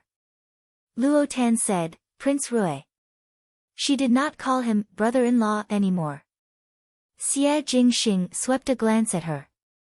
Shen Miao did not wake up and his heart was vexed. He had no patience with others and his face was awe-inspiring. But Luo Tan had a temperament that did not care about anything, and when her temper flared up, she was not afraid of even the Heavenly Emperor. She said, Biao youngest sister did not allow me to tell me previously, but now that she is lying on the bed, if she does not say it, I will say it. I do not have any scruples and did not think as much as she did. It would be too much of a loss to hide what I did and not let others know. Uncle Tang, Tai Yi, and the rest who rushed over after hearing the news were also standing at the side and looked at Luo Tan with some surprise. Those Furans all said that when you were bedridden, Biao youngest sister did not come to see you. You felt that you were left out and Biao youngest sister is a heartless person, so you were unhappy and got angry with her. Luo Tan stared at him and said, but you do not know that she did not come to see you during those days, not because she did not want to but because she went out of the city to seek medicine for you. Going out of the city to seek medicine for Xie Jingxing. When Xie Jingxing's eyes landed on Tai Yi lowered his head and did not dare to look at Xie Jingxing's eyes. Previously it was because Shen Miao let the servants hide it, but after Shen Miao returned, she inexplicably started a cold war with Xie Jingxing. Once Xie Jingxing's heart turned cold, the surrounding people would not dare to touch him at this juncture. One wanted to wait for a few days before speaking, but one did not expect such a thing to happen. Speak clearly.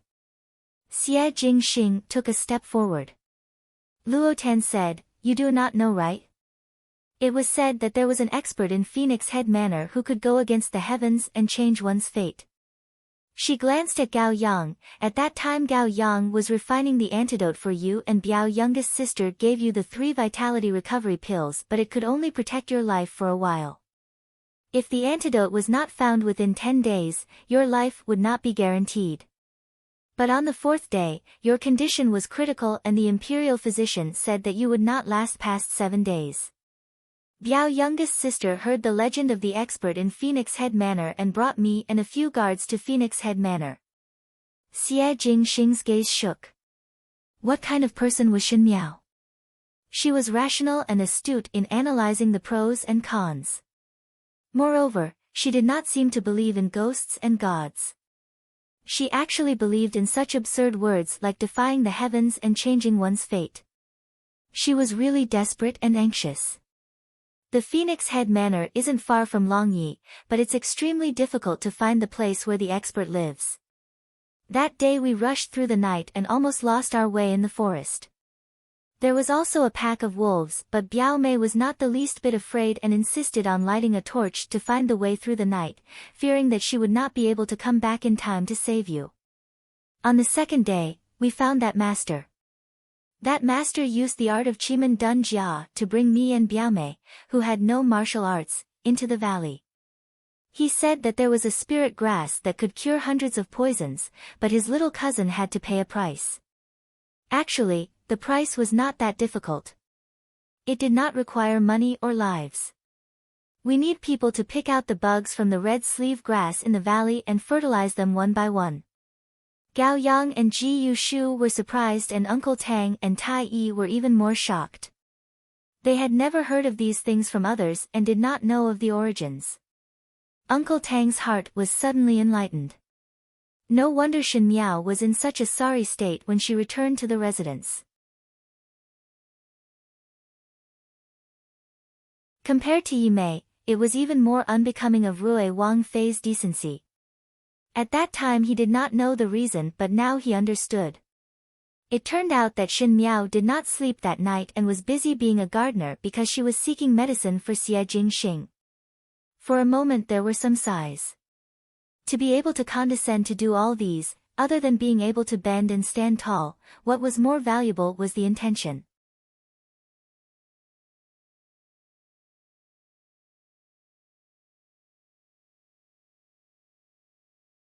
Chapter 985. But Luo Tan's anger seemed to be vented the more she spoke. Does it sound like there is nothing much? But she had been spoiled since she was a child. Filling the entire valley, even those peasant women were not able to do it alone. She did not sleep earlier and immediately started to move and was busy for the entire night. You people who live extravagantly, most likely have never touched a fat pole in your entire life. Since she could do this, why is she lower than that pair of siblings? Luo Tan looked at Xie Jingxing and said, "It is true that the Yi siblings saved you, and they do have a life-saving grace, but my youngest Biao sister is not inferior. Say that she was not by your side, but you can go and ask the servants in the residence of the prince of first rank. Before she left the residence, how many days did she stay by your bedside? Did she leave? Did she take care of you without rest? Could it be that she could not be compared to the Yi siblings that she only met once? Now that my youngest Biao sister has fallen to this stage, I feel wronged for her. When His Highness the Prince of First Rank married her back to the Great Liang, what did he promise? But you can't even believe her. Even though she has many faults, there is one point that is beyond doubt. Her sincerity is beyond doubt." When Luo Tan finished speaking, her face was already flushed red, as if all the suppressed anger in her heart had been swept away. She then looked at Xie Jingxing's expression. There was no sadness or joy and his expression was calm.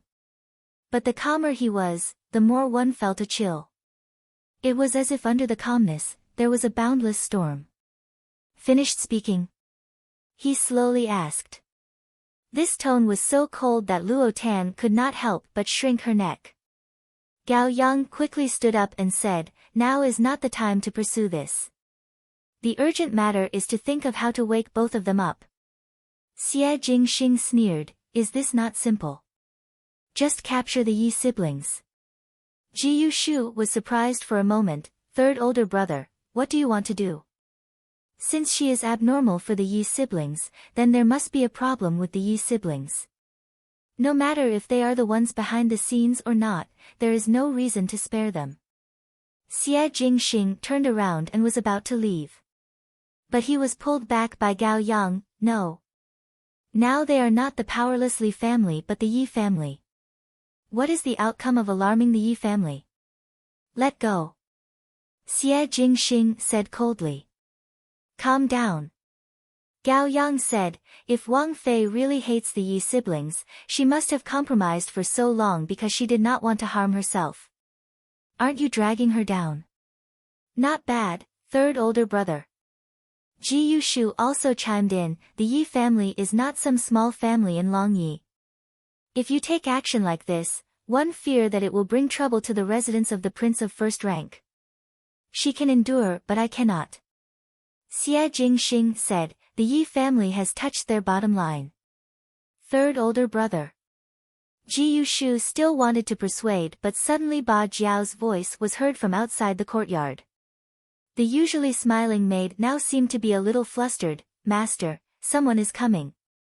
Tai Yi frowned slightly as if he was dissatisfied with Octagonal Anisa's loss of composure. He asked, "Who is it?" "It's the Taoist priest whom Madame met the other day at Fengtu Manor," Octagonal Anise said hesitantly. "What?" Luo Tan's eyes widened. Ji Yushu, who was grabbing onto Xie Jingxing's sleeves, could not help but let go and looked at the octagon. "Priest." Octagonal Anise nodded his head. In the hall, that strange Taoist priest who was dressed in tattered clothes was touching this and looking at that, as if it was the first time he entered the residence, and his eyes were filled with curiosity. Shi Xiang and Song Yang stood awkwardly at the side. They were acquainted with Qi Yen Taoist priest.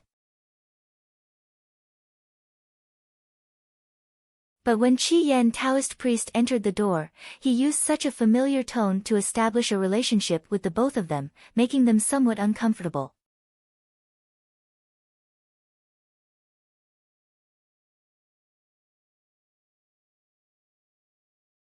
Chapter 986. When Xie Jingxing and entourage came to the hall, priest Qi Yen was preparing to remove the gem eyes of a red-crowned crane from a vase and asked Fennel, "Can this poor Taoist take this away?" "Priest Qi Yen." Luo Tan shouted when she saw him. When Qi Yen saw her, he smiled, "Young lady Luo, long time no see." Luo Tan secretly pondered in her heart. It was obvious that not much time had passed, but she could not care about other things at the moment and said, "You came over because you know that something happened to my youngest Biao sister and specially came to change her fate?" Even though Luo Tan felt that this priest Qi Yen was deliberately making things difficult for others, but he seemed to have some ability, or else Shen Miao would not believe the other party so much. Priest Qi Yen looked at the silent Xie Jingxing behind Luo Tan and smiled, "This poor Taoist cannot change fate and can only read fortunes. This young brother, what do you think?" "I do not believe in the heavenly way," Xie Jingxing said. "The heavenly way is not trustworthy, so why would humans persist in seeking answers from the heavenly way?" Priest Qi Yen shook his head and said, "This Furin's fate is strange and others are unable to fathom it, and it is all up to her own choice. Neither you nor I can do anything about it." Luo Tan could not understand Priest Qi Yan's words and quickly asked, "Taoist, what should my youngest Biao sister do now? Is the spiritual herb that I gave her still there?" Priest Qi Yen asked. Luo Tan was puzzled. "When we returned, the Prince of First Rank's poison had already been cured, so naturally the herb was useless. One do not know where youngest Biao's sister placed it. This servant seems to know," Jing Zhi said, and brought everyone to Shen Miao's room. Sure enough, she found a dusty box under the dressing table and opened it to take a look. There was a stalk of ordinary-looking medicinal herb inside. Luo Tan's eyes were sharp and said, "It is this. Take it and fry it." Qi Yen stroked his beard. "Wait." Xie Jingxing looked at the strange Taoist, "Why should I believe you? You cannot believe this poor Taoist, but you have no other choice." Taoist priest Scarlet Flame let out a long sigh. "This herb was found by this madam, but when I first found it, I said that it would be futile. Even without this herb, you would still be safe and sound. There is no such calamity in your fate, and everything she did was in vain." Everyone was stunned when they heard. However, it was not in vain. Strange Taoist priest's face showed some relief. "Those who love others will always love them, those who save others will always be saved.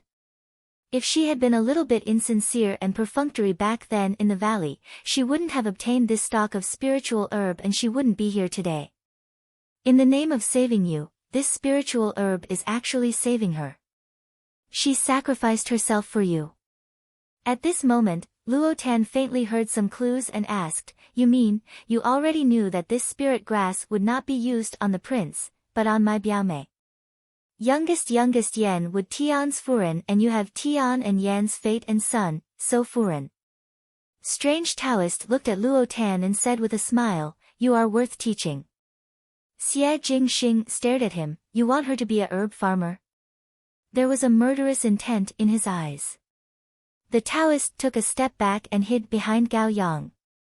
He coughed twice and said, "She has such a calamity in her life, and this poor Taoist has reduced it to the smallest. Compared to her life, isn't it much easier to be a herb farmer? But why is she still not awake?" Gao Yang was puzzled. "I am also a doctor and have checked her illness, but I could not find the source. There seems to be nothing wrong with her. She should have woken up today, but she has not woken up for so long." What is the reason? The Taoist said, this poor Taoist said that this is a calamity in her fate. What do you mean by tribulation? I don't understand. Luo Tan said, why don't you tell us directly, after my youngest Biao sister ate that herb, when will she wake up? Qi Yan smiled, the herb is not for her to eat, it is for another injured person to eat. The other injured person, could it be Pei Lang? Xie Jingxing whispered, if you dare to play tricks, I can take your life now. The evil aura is too heavy. Qi Yan shook his head, that person gave up his life for Furen, but it was because of some entanglements in his life. This Furen obtained the herb and just happened to be able to settle this debt. Then what about my sister-in-law? Ji Yushu asked. Strange Taoist looked at Shin Miao who was lying on the bed. Her expression was calm as if she was asleep, but her face was pale and there was a feeling of unreality. She picked out the bugs for the red sleeve grass in my valley, but she could not pick out the bugs in her heart. This calamity is a blessing for her and also a misfortune. This poor Taoist had met her 3 times and was worried about her twice. This last meeting with her is for the sake of this fate. The matters of the human world are not perfect, there are regrets and unwillingness. She wanted to seek an answer but no one told her. Strange Taoist narrowed his eyes. Now she has found a way and the answer that she is seeking is right in front of her. No one can help her. You cannot, she cannot, and this poor Taoist cannot. So wait patiently. The Taoist looked at Xie Jingxing, that's your fate.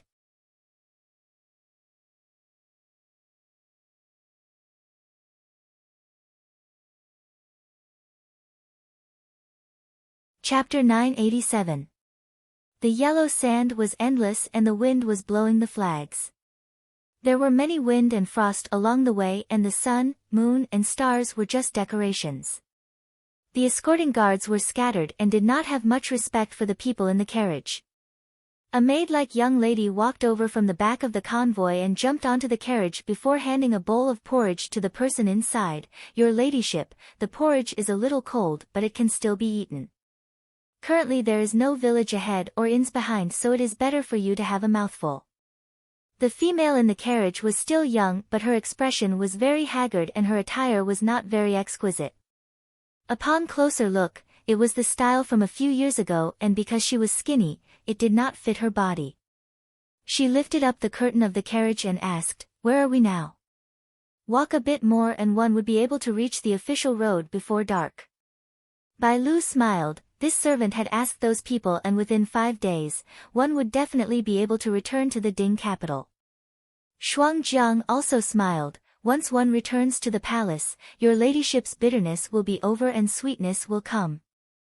Bitterness will be over and sweetness will come.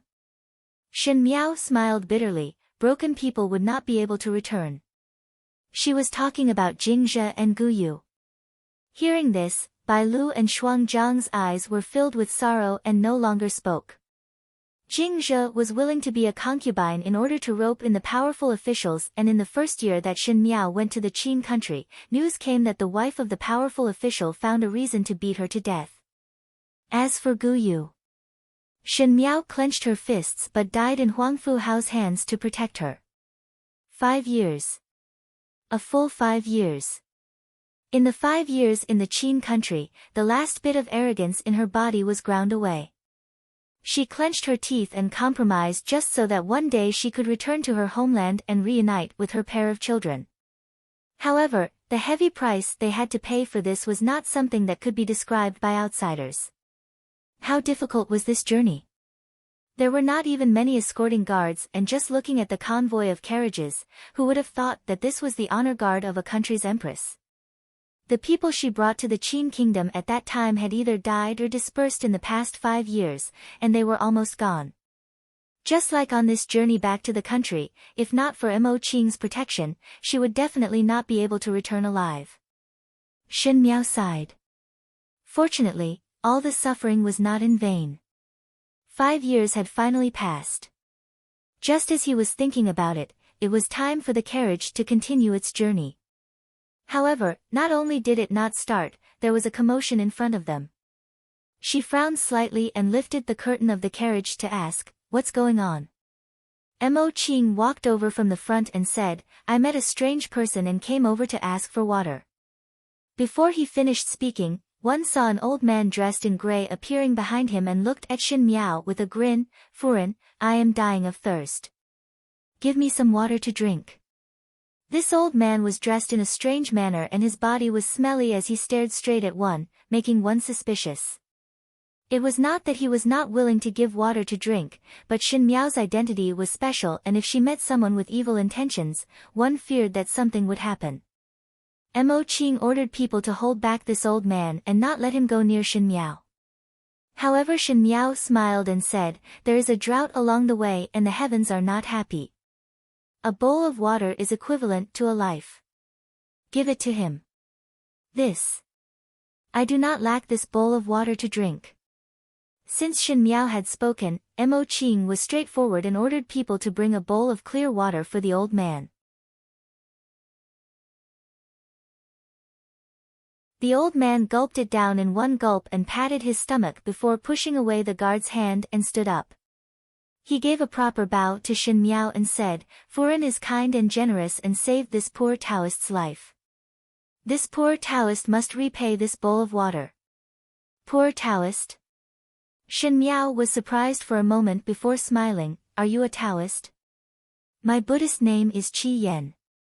That strange old man looked at Shin Miao and shook his head. "Furen's appearance is extremely valuable but one's life is shallow and cannot bear the noble fortune."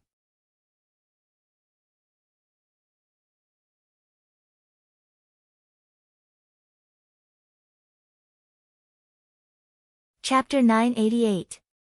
What nonsense are you talking about? Bai Lu frowned and looked at Shin Miao. "Mother. Furen, it might be some Jianghu swindler. Do not listen to his nonsense." Mo Qing also made a move to drive this strange old man away. "Wait." Shin Miao said, "It is quite boring along the way. Listen to what others say." That old man pretended to bow again. There is black air between Furen's brows.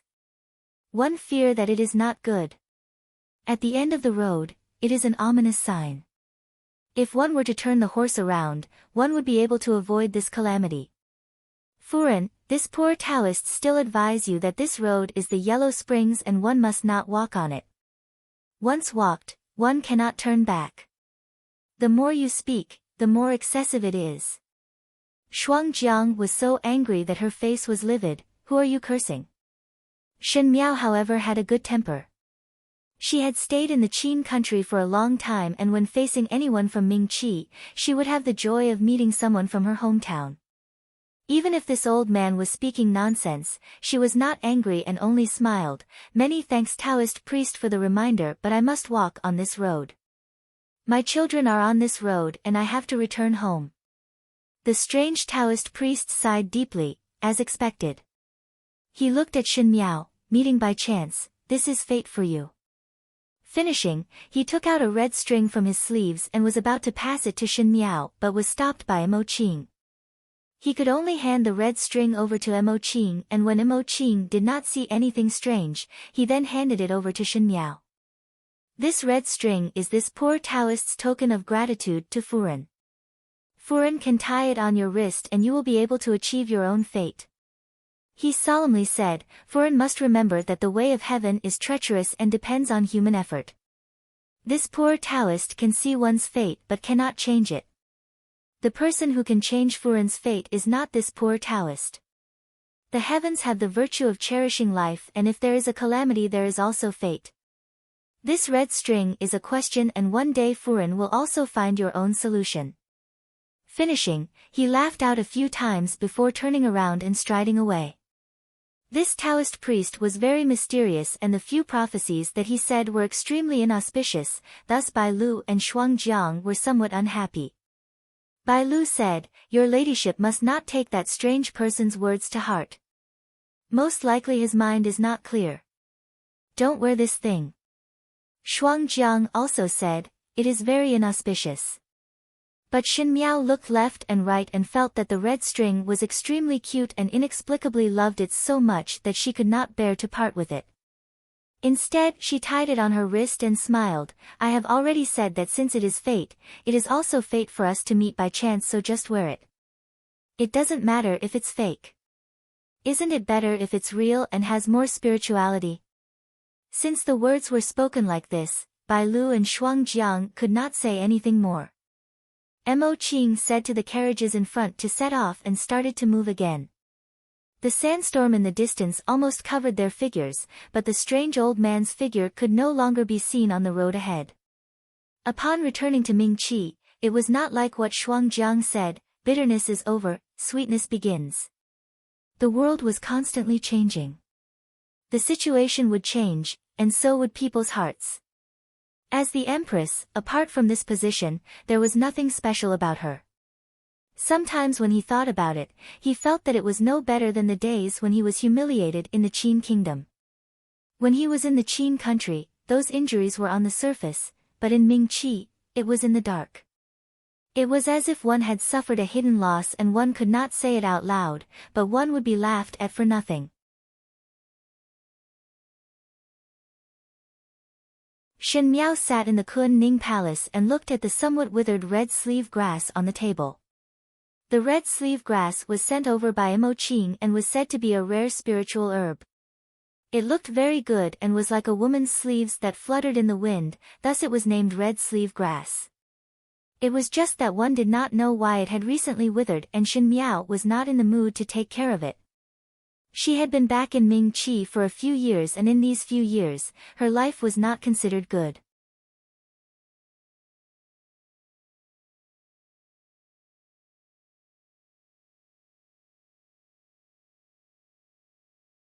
Chapter 989. There was an additional Mei Furen in the inner palace. Mei Furen was delicate and intelligent, charming and gentle, like a riddle that attracted one's gaze to her for a long time, unwilling to leave. In the beginning, there were times of heartbreak. The man that she once loved would use that kind of doting gaze to look at the woman beside him. She thought that he treated everyone with the same coldness, but later discovered that it was not the case. It was just that that person was not herself. After many days of heartbreak, she gradually became numb.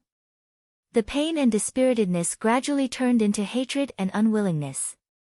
Because of Fu Sheng. Fu Sheng always took away too much of Fu Xiuyi's favor, and her child, Fu Ming, was obviously sitting in the crown prince's position and was obviously talented and hardworking, but at the end he was like a prince that had fallen out of favor. Fu Xiuyi could personally teach Fu Sheng how to write and discuss politics, but was stingy to give Fu Ming a look of concern. When asked, he would say that Fu Ming was the crown prince and must be mature and steady. What was the matter with pestering imperial father every day? But every time she saw Fu Ming's disappointed eyes, Shen Miao's heart would feel as if a knife was being twisted in her heart.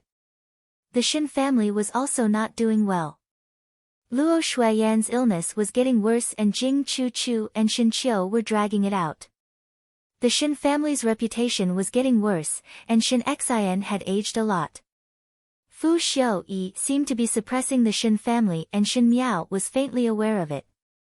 But how could one in the inner palace clearly know about the matters in court? The only way she could come into contact with these was through Pei Lang, but Pei Lang was loyal to Fu Xiuyi. Even though Pei Lang's relationship with her was not bad, but he would always be loyal to Fu Xiuyi first. Shen Miao's infatuation with Fu Xiuyi had long turned into ice after watching him being together with Mei Furen for the past few years. But in her position, she had to sit firmly in the position of Empress and fight for some opportunities for Fu Ming and Wan Yu. There was news from the Xiongnu side that Mei Furen seemed to want to urge Fu Xiuyi to marry Wan Yu over. This was what Shen Miao could not tolerate. However, Mei Furen's methods were getting more and more brilliant. Everyone could see Fu Xiuyi's doting towards Fu Sheng. The Shen family was getting worse day by day, and there were too many people who stood at Mei Furen's side. Throwing stones at someone who was down, everyone wanted to step on them. In addition, Mei Furen's brother, Li Ku, had recently helped Fu Xiuyi to settle several important matters, thus Mei Furen's status in the inner palace rose steadily. Shen Miao knew what the officials were thinking.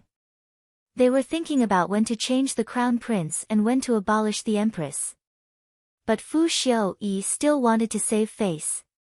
She was the first wife, and for Mei Furen to go over her head, it would not be that simple.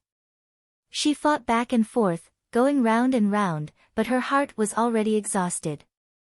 If it wasn't for this pair of children, he sometimes felt that it would be better to burn the entire palace to the ground. That way, the world would be at peace. Bai Lu walked in and said, "Nyang Nyang, the clothes for the palace banquet have been prepared, it is better to comb your hair early." Shen Miao complied. Shuang Jiang had died a year ago and Mei Furen's methods were very good. She did not even let off the maid by her side. After going around in circles, only Bai Lu was left. Tonight was the Ming Qi's palace banquet. The new year was approaching and Fu Xiaoyi wanted to reward the officials. Of course, the most important thing was to send off the little marquis of the residence of the Marquis of Linan, Xie Jingxing.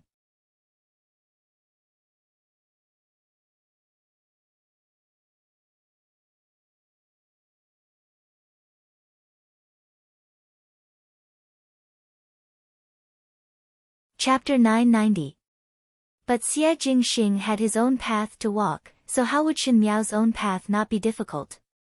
She said, "Comb the hair." The musical instruments confused one's heart. This palace banquet was exceptionally lively. Fu Xiaoyi had not been this happy for a long time.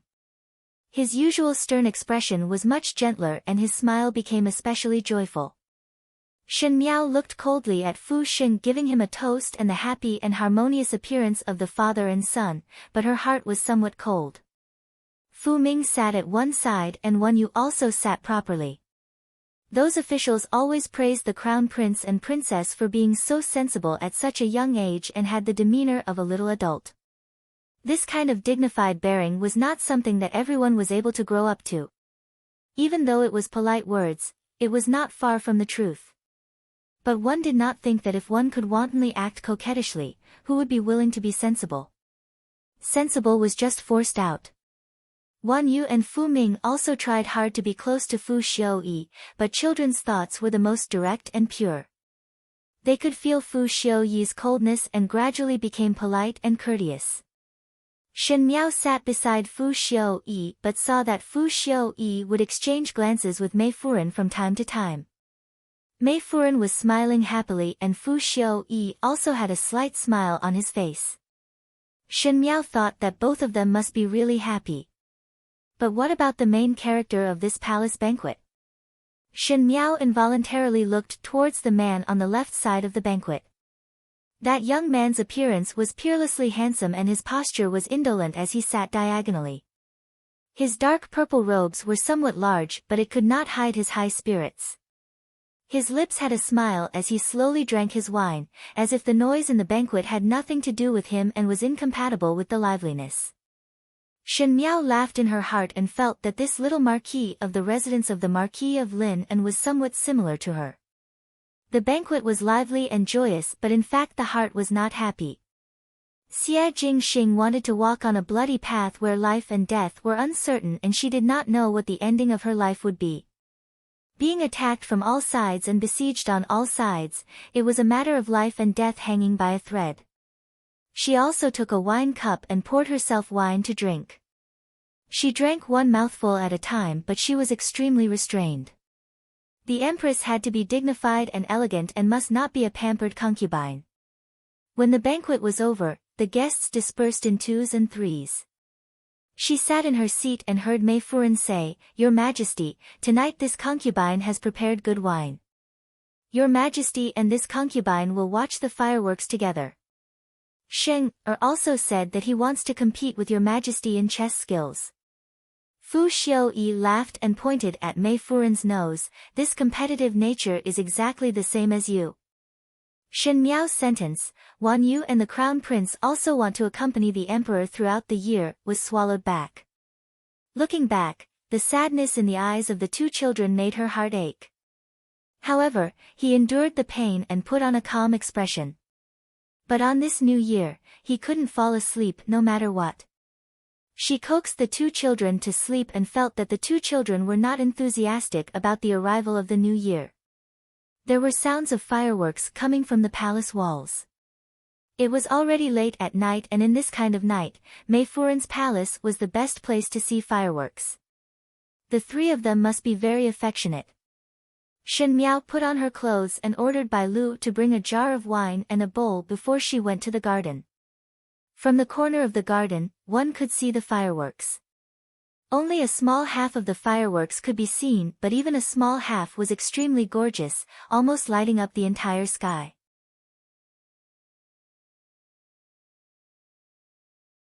One could imagine the other end, to be able to see the whole picture, what kind of scenery it was.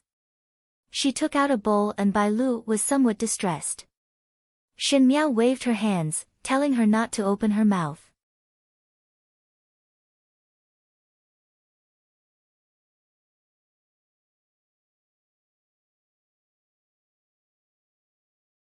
Chapter 991. This firework is really beautiful. Shen Miao's voice was low and there was a hint of drunkenness. When can one watch a complete set? She suddenly smiled again, most likely not. Just as she was speaking, she heard footsteps coming from behind. Boots stepped on the snow, making a sha-sha-sha sound. Bai Lu jumped in shock. You all. Shen Miao turned back and saw someone brushing away the heavy shadows of the trees and walking forward. A person dressed as a guard was at the back and the person standing in front was tall, wearing a purple robe and green boots. That pair of peach blossom eyes reflected the fireworks in the night, making it exceptionally bright and moving, looking very beautiful. Marquis Xia of the residence of the Marquis of Lineage. Shen Miao narrowed her eyes as she looked at him. That person seemed to be somewhat surprised and made a tisk sound. Fu Xiuyi's Empress is actually a drunkard. The guard behind him said, Master, we should leave. Bai Lu was also somewhat nervous as she did not know why Xia Jingxing was still in the palace. But an empress and an official, if they were to be seen standing together, one did not know what would happen. Especially these days Shen Miao was struggling in the palace, and once someone caught hold of a reason, they would not hesitate to splash dirty water on her. At this time, it was better to be as far away from this heir of the residence of the Marquis of Lin, and Bai Lu did not dare to disturb others, and this garden was very remote, so she said in a small voice, Shiziyi, the Empress is slightly drunk and this servant is about to help her back. Shiziyi, please pretend not to see it. Xia Jingxing glanced at Shen Miao and laughed. He did not seem to be interested and turned around to leave. Wait! Shen Miao called out to him. Bai Lu was startled and could not wait to cover Shen Miao's mouth. But Shen Miao stared at Xia Jingxing. She was somewhat drunk at this moment. Ever since she went to the Qin country, she had never wantonly drank wine. However, the saying of a cup of wine to solve 1,000 worries was not false. When one was drunk, one would be relaxed and would do many things that one would not do on normal days. She said, Ben Gong heard that you are going to the northern Jiang. Xia Jingxing hugged his chest and said with a smile that was not a smile, what instructions does Empress have? Tai Yi and Bai Lu stared at Shen Miao. Shen Miao smiled and took out the bowl that she had just drunk from the table and poured the wine from the jar into it. She indicated to Xia Jingxing to see, young talent, an eternal character, outstanding and unparalleled in the world. Xia Jingxing raised his eyebrows and Bai Lu was so embarrassed that she could not wait to drag Xia Jingxing away. How would one praise a flower in front of others? Beijiang is a very bad place. Shen Miao patted his shoulders. Her stature was petite and she had to tiptoe when she patted others' shoulders. She then looked at Xia Jingxing and said half seriously and half drunkenly, heard from father that not even a blade of grass grows there and the terrain is treacherous. There are many poisonous snakes and insects and it is easy to fall into a trap. Your trip will be fraught with danger. This official thanks Nyang Nyang for her concern. Xia Jingxing casually said. Thousands of years of infamy in the annals of history, a loyal heart to repay the Son of Heaven. She gulped down the wine in her mouth and waved the bowl in Xia Jingxing's hand before swallowing it in one gulp. Bai Lu and Tai Yi jumped in shock. The former did not think that Shen Miao would drink it just like that, and the latter was surprised that the Empress would be so forthright. Shen Miao wiped her mouth and gave a burp. This is Ben Gong's toast to you. You must return triumphantly. Xie Jingxing stared at her.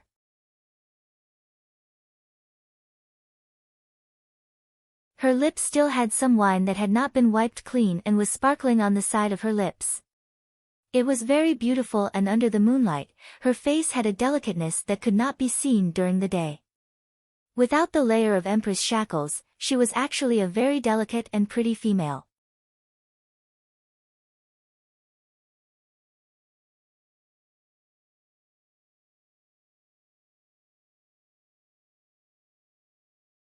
Chapter 992.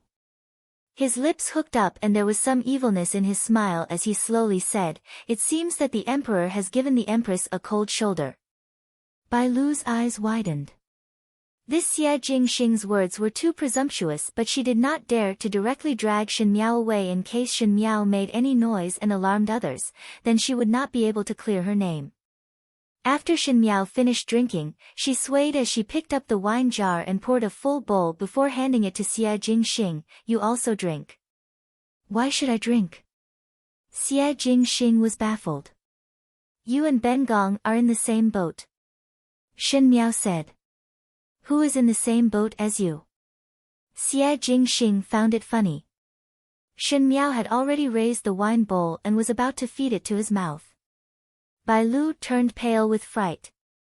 This was too ambiguous. Tai Yi was also extremely surprised, but Xie Jingxing did not speak, so he would not make a move.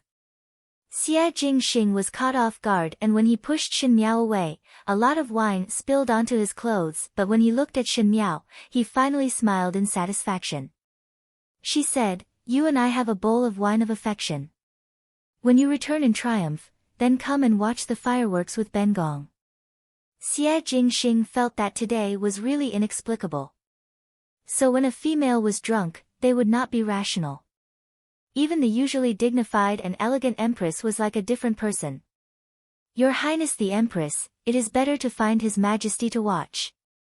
He tidied up his clothes.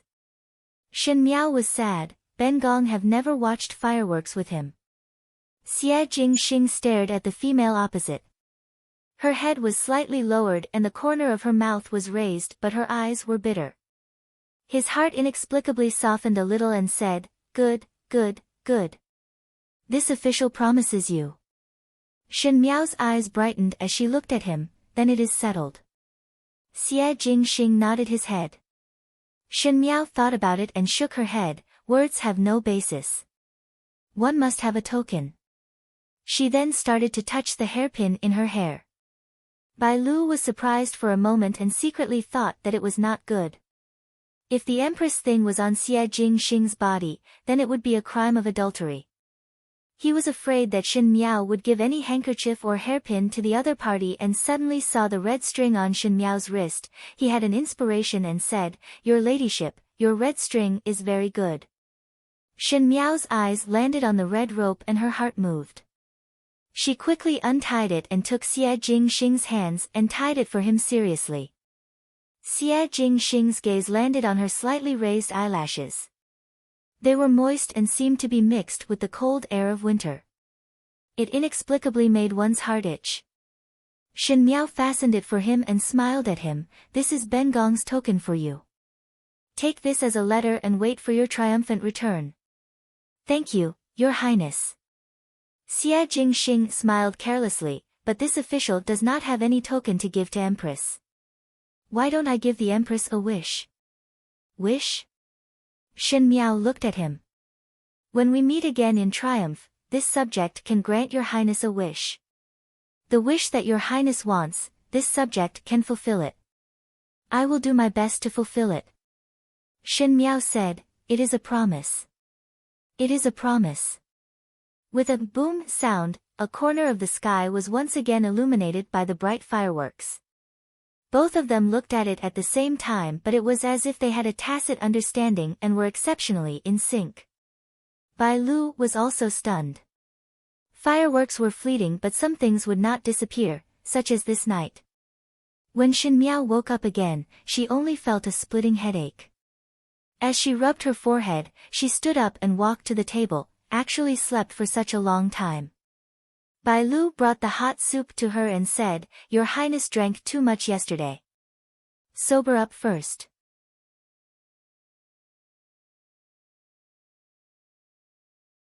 Drank too much? Shin Miao's movements paused. One did not drink much at the palace banquet. Bai Lu was somewhat guilty, most likely the wine in the palace banquet was too strong. Shin Miao nodded her head and sighed. Ben Gong's bad habit of not remembering anything once drunk has not changed for so many years. But it has been a long time since I was drunk. Bai Lu nodded her head and heard Shin Miao looking at her empty wrist. Why did the red rope disappear? Bai Lu said softly, most likely it was lost. Shin Miao sighed, indeed it would not last long. The sun was blazing and the departing troops were at the city gates. The young man in the lead was riding an imposing horse and had a lazy smile on his face, but his eyes were so cold that one did not dare to look at him. "Master, everything is ready," Tai Yi said. Xie Jingxing took a look behind him. Once out of this city gates, the future path would be completely different. It also meant that he had made a clean break with the past and would no longer be involved. Eventually he would have to leave. There is nothing worth to be nostalgic about here. The white-clad male at the side waved his fan and said, "It has nothing to do with you. Perhaps everyone is hoping that third older brother would not return." The pine-green-robed gentleman smiled and looked to the front. "No matter what, one will finally return home." "Not necessarily." Both of them looked towards that purple-clad male. Xie Jingxing lowered his head and his gaze landed on his wrist.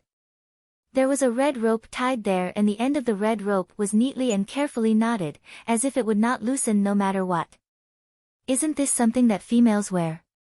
Ji Yushu asked, "Why are you wearing this for?" "After drinking someone's farewell wine, one owes someone a wish." Xie Jingxing said, "One will return it after returning." He retracted his gaze and raised his whip. "Rise. Set off."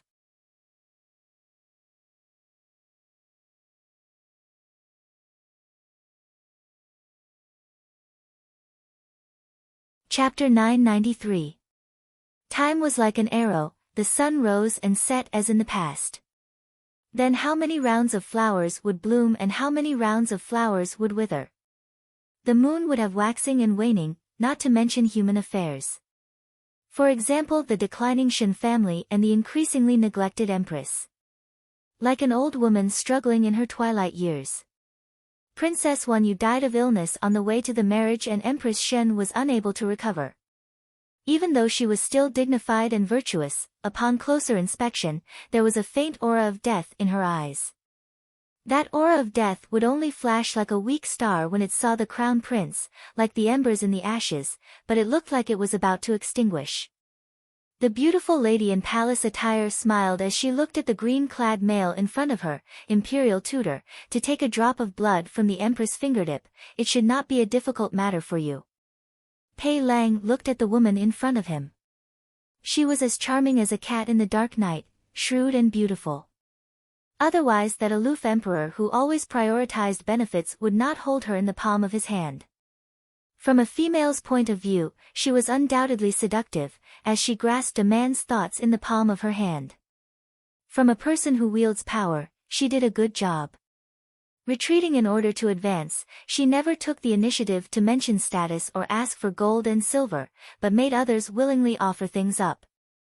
Not only that, she would even snatch other people's things. Instructing others to fight, relying on the heart of an emperor, relying on the support of brothers, quietly and slowly grasping what she wanted in the palm of her hand. She looked as charming as a flower, but had the heart of a snake and scorpion. That year the little princess who was only 10 years old, was forced to the end by this person. In comparison, the master of the 6 palaces was still not as vicious as this one. Perhaps it was because she came from a loyal family like the Shen family that no matter how her character changed, there was still some leeway of kindness in her bones. But it was this kindness that made her destined to always be inferior to the other party's methods. Mei Furen saw him in a daze and said, "Imperial tutor." Pei Lang recovered to his senses and asked after thinking, "What does Imperial Consort Shen want the Empress fingertips' blood for?" "You do not need to know what to do." Mei Furen's smile was like a flower. Even though she was already an Imperial Consort, she still had the initial title. Mei Furen, upon hearing it, one could tell that it was 100 charming and 1,000 tender, extremely moving. It made one forget that in the depths of the palace, the delicate and beautiful flowers also had poisonous thorns. She said, "Imperial tutor can clearly see what kind of situation Empress is in now." She pointed at the rattan grass that was sandwiched between two trees outside the window and said with a smile, "When this rattan grass just sprouted, it was sandwiched between two trees. He didn't have to choose anything. He could live a good life casually. But when it gradually grows up, the taller it is, the stronger the wind and rain. I have to find a place for myself to climb." She looked at Pei Lang. "There's a tree on the left and a tree on the right, but it can only choose to climb one tree. These two trees occupy the same area and are fighting over the same piece of land. There is only so much land, so one of the trees will definitely be cut down. This vine must be chosen carefully. If it climbs up the tree that is about to be cut down, it will be uprooted." Mei Furen looked at Pei Lang with a smile, "Imperial tutor, how do you think this rattan grass should be chosen?" Pei Lang stared fixedly at the two trees outside for a while. After a while, he turned his head and said, "This subject understands." Mei Furen smiled in satisfaction.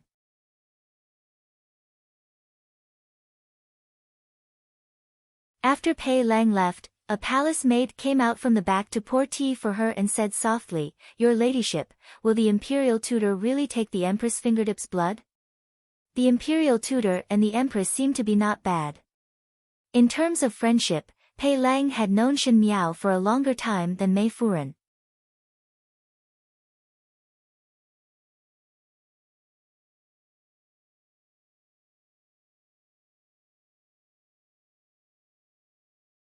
Chapter 994.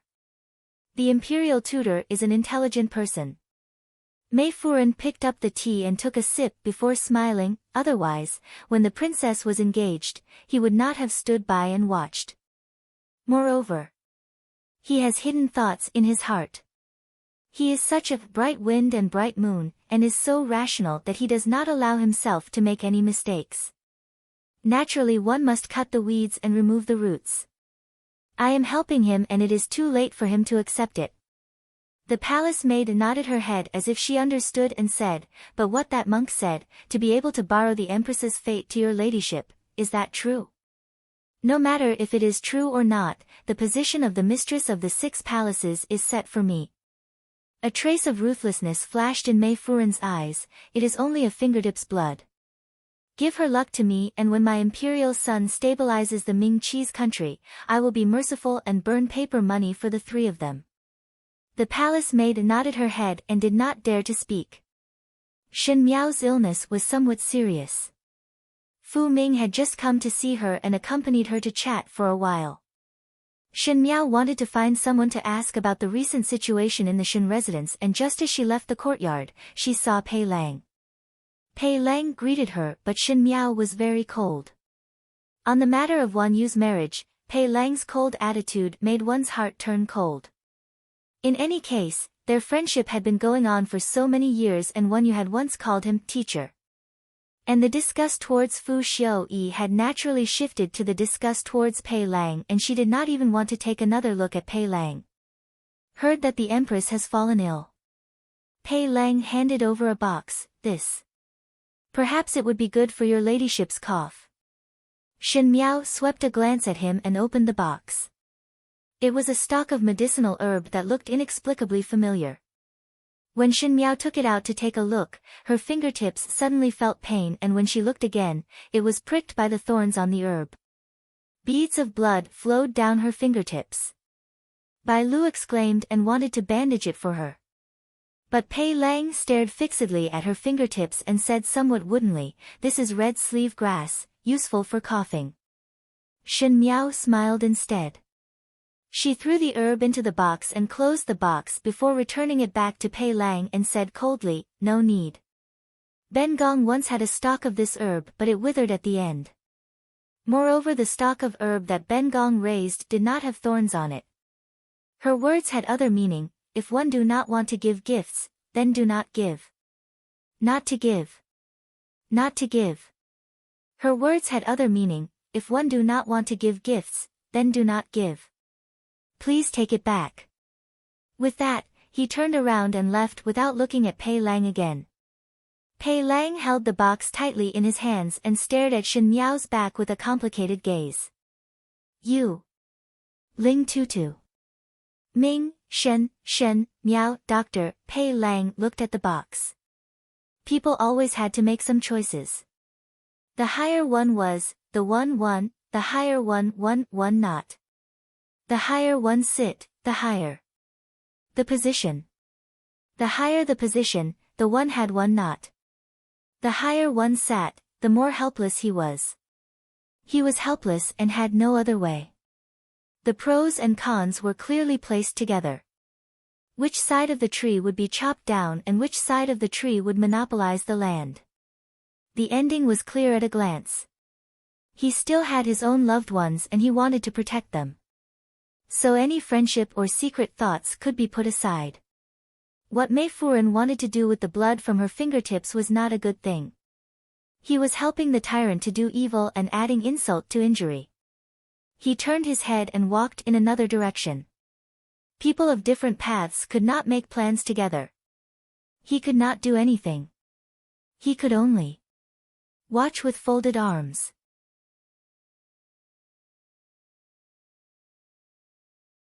He could only watch the tree that he had worked hard to grow in the palace fall into the mud.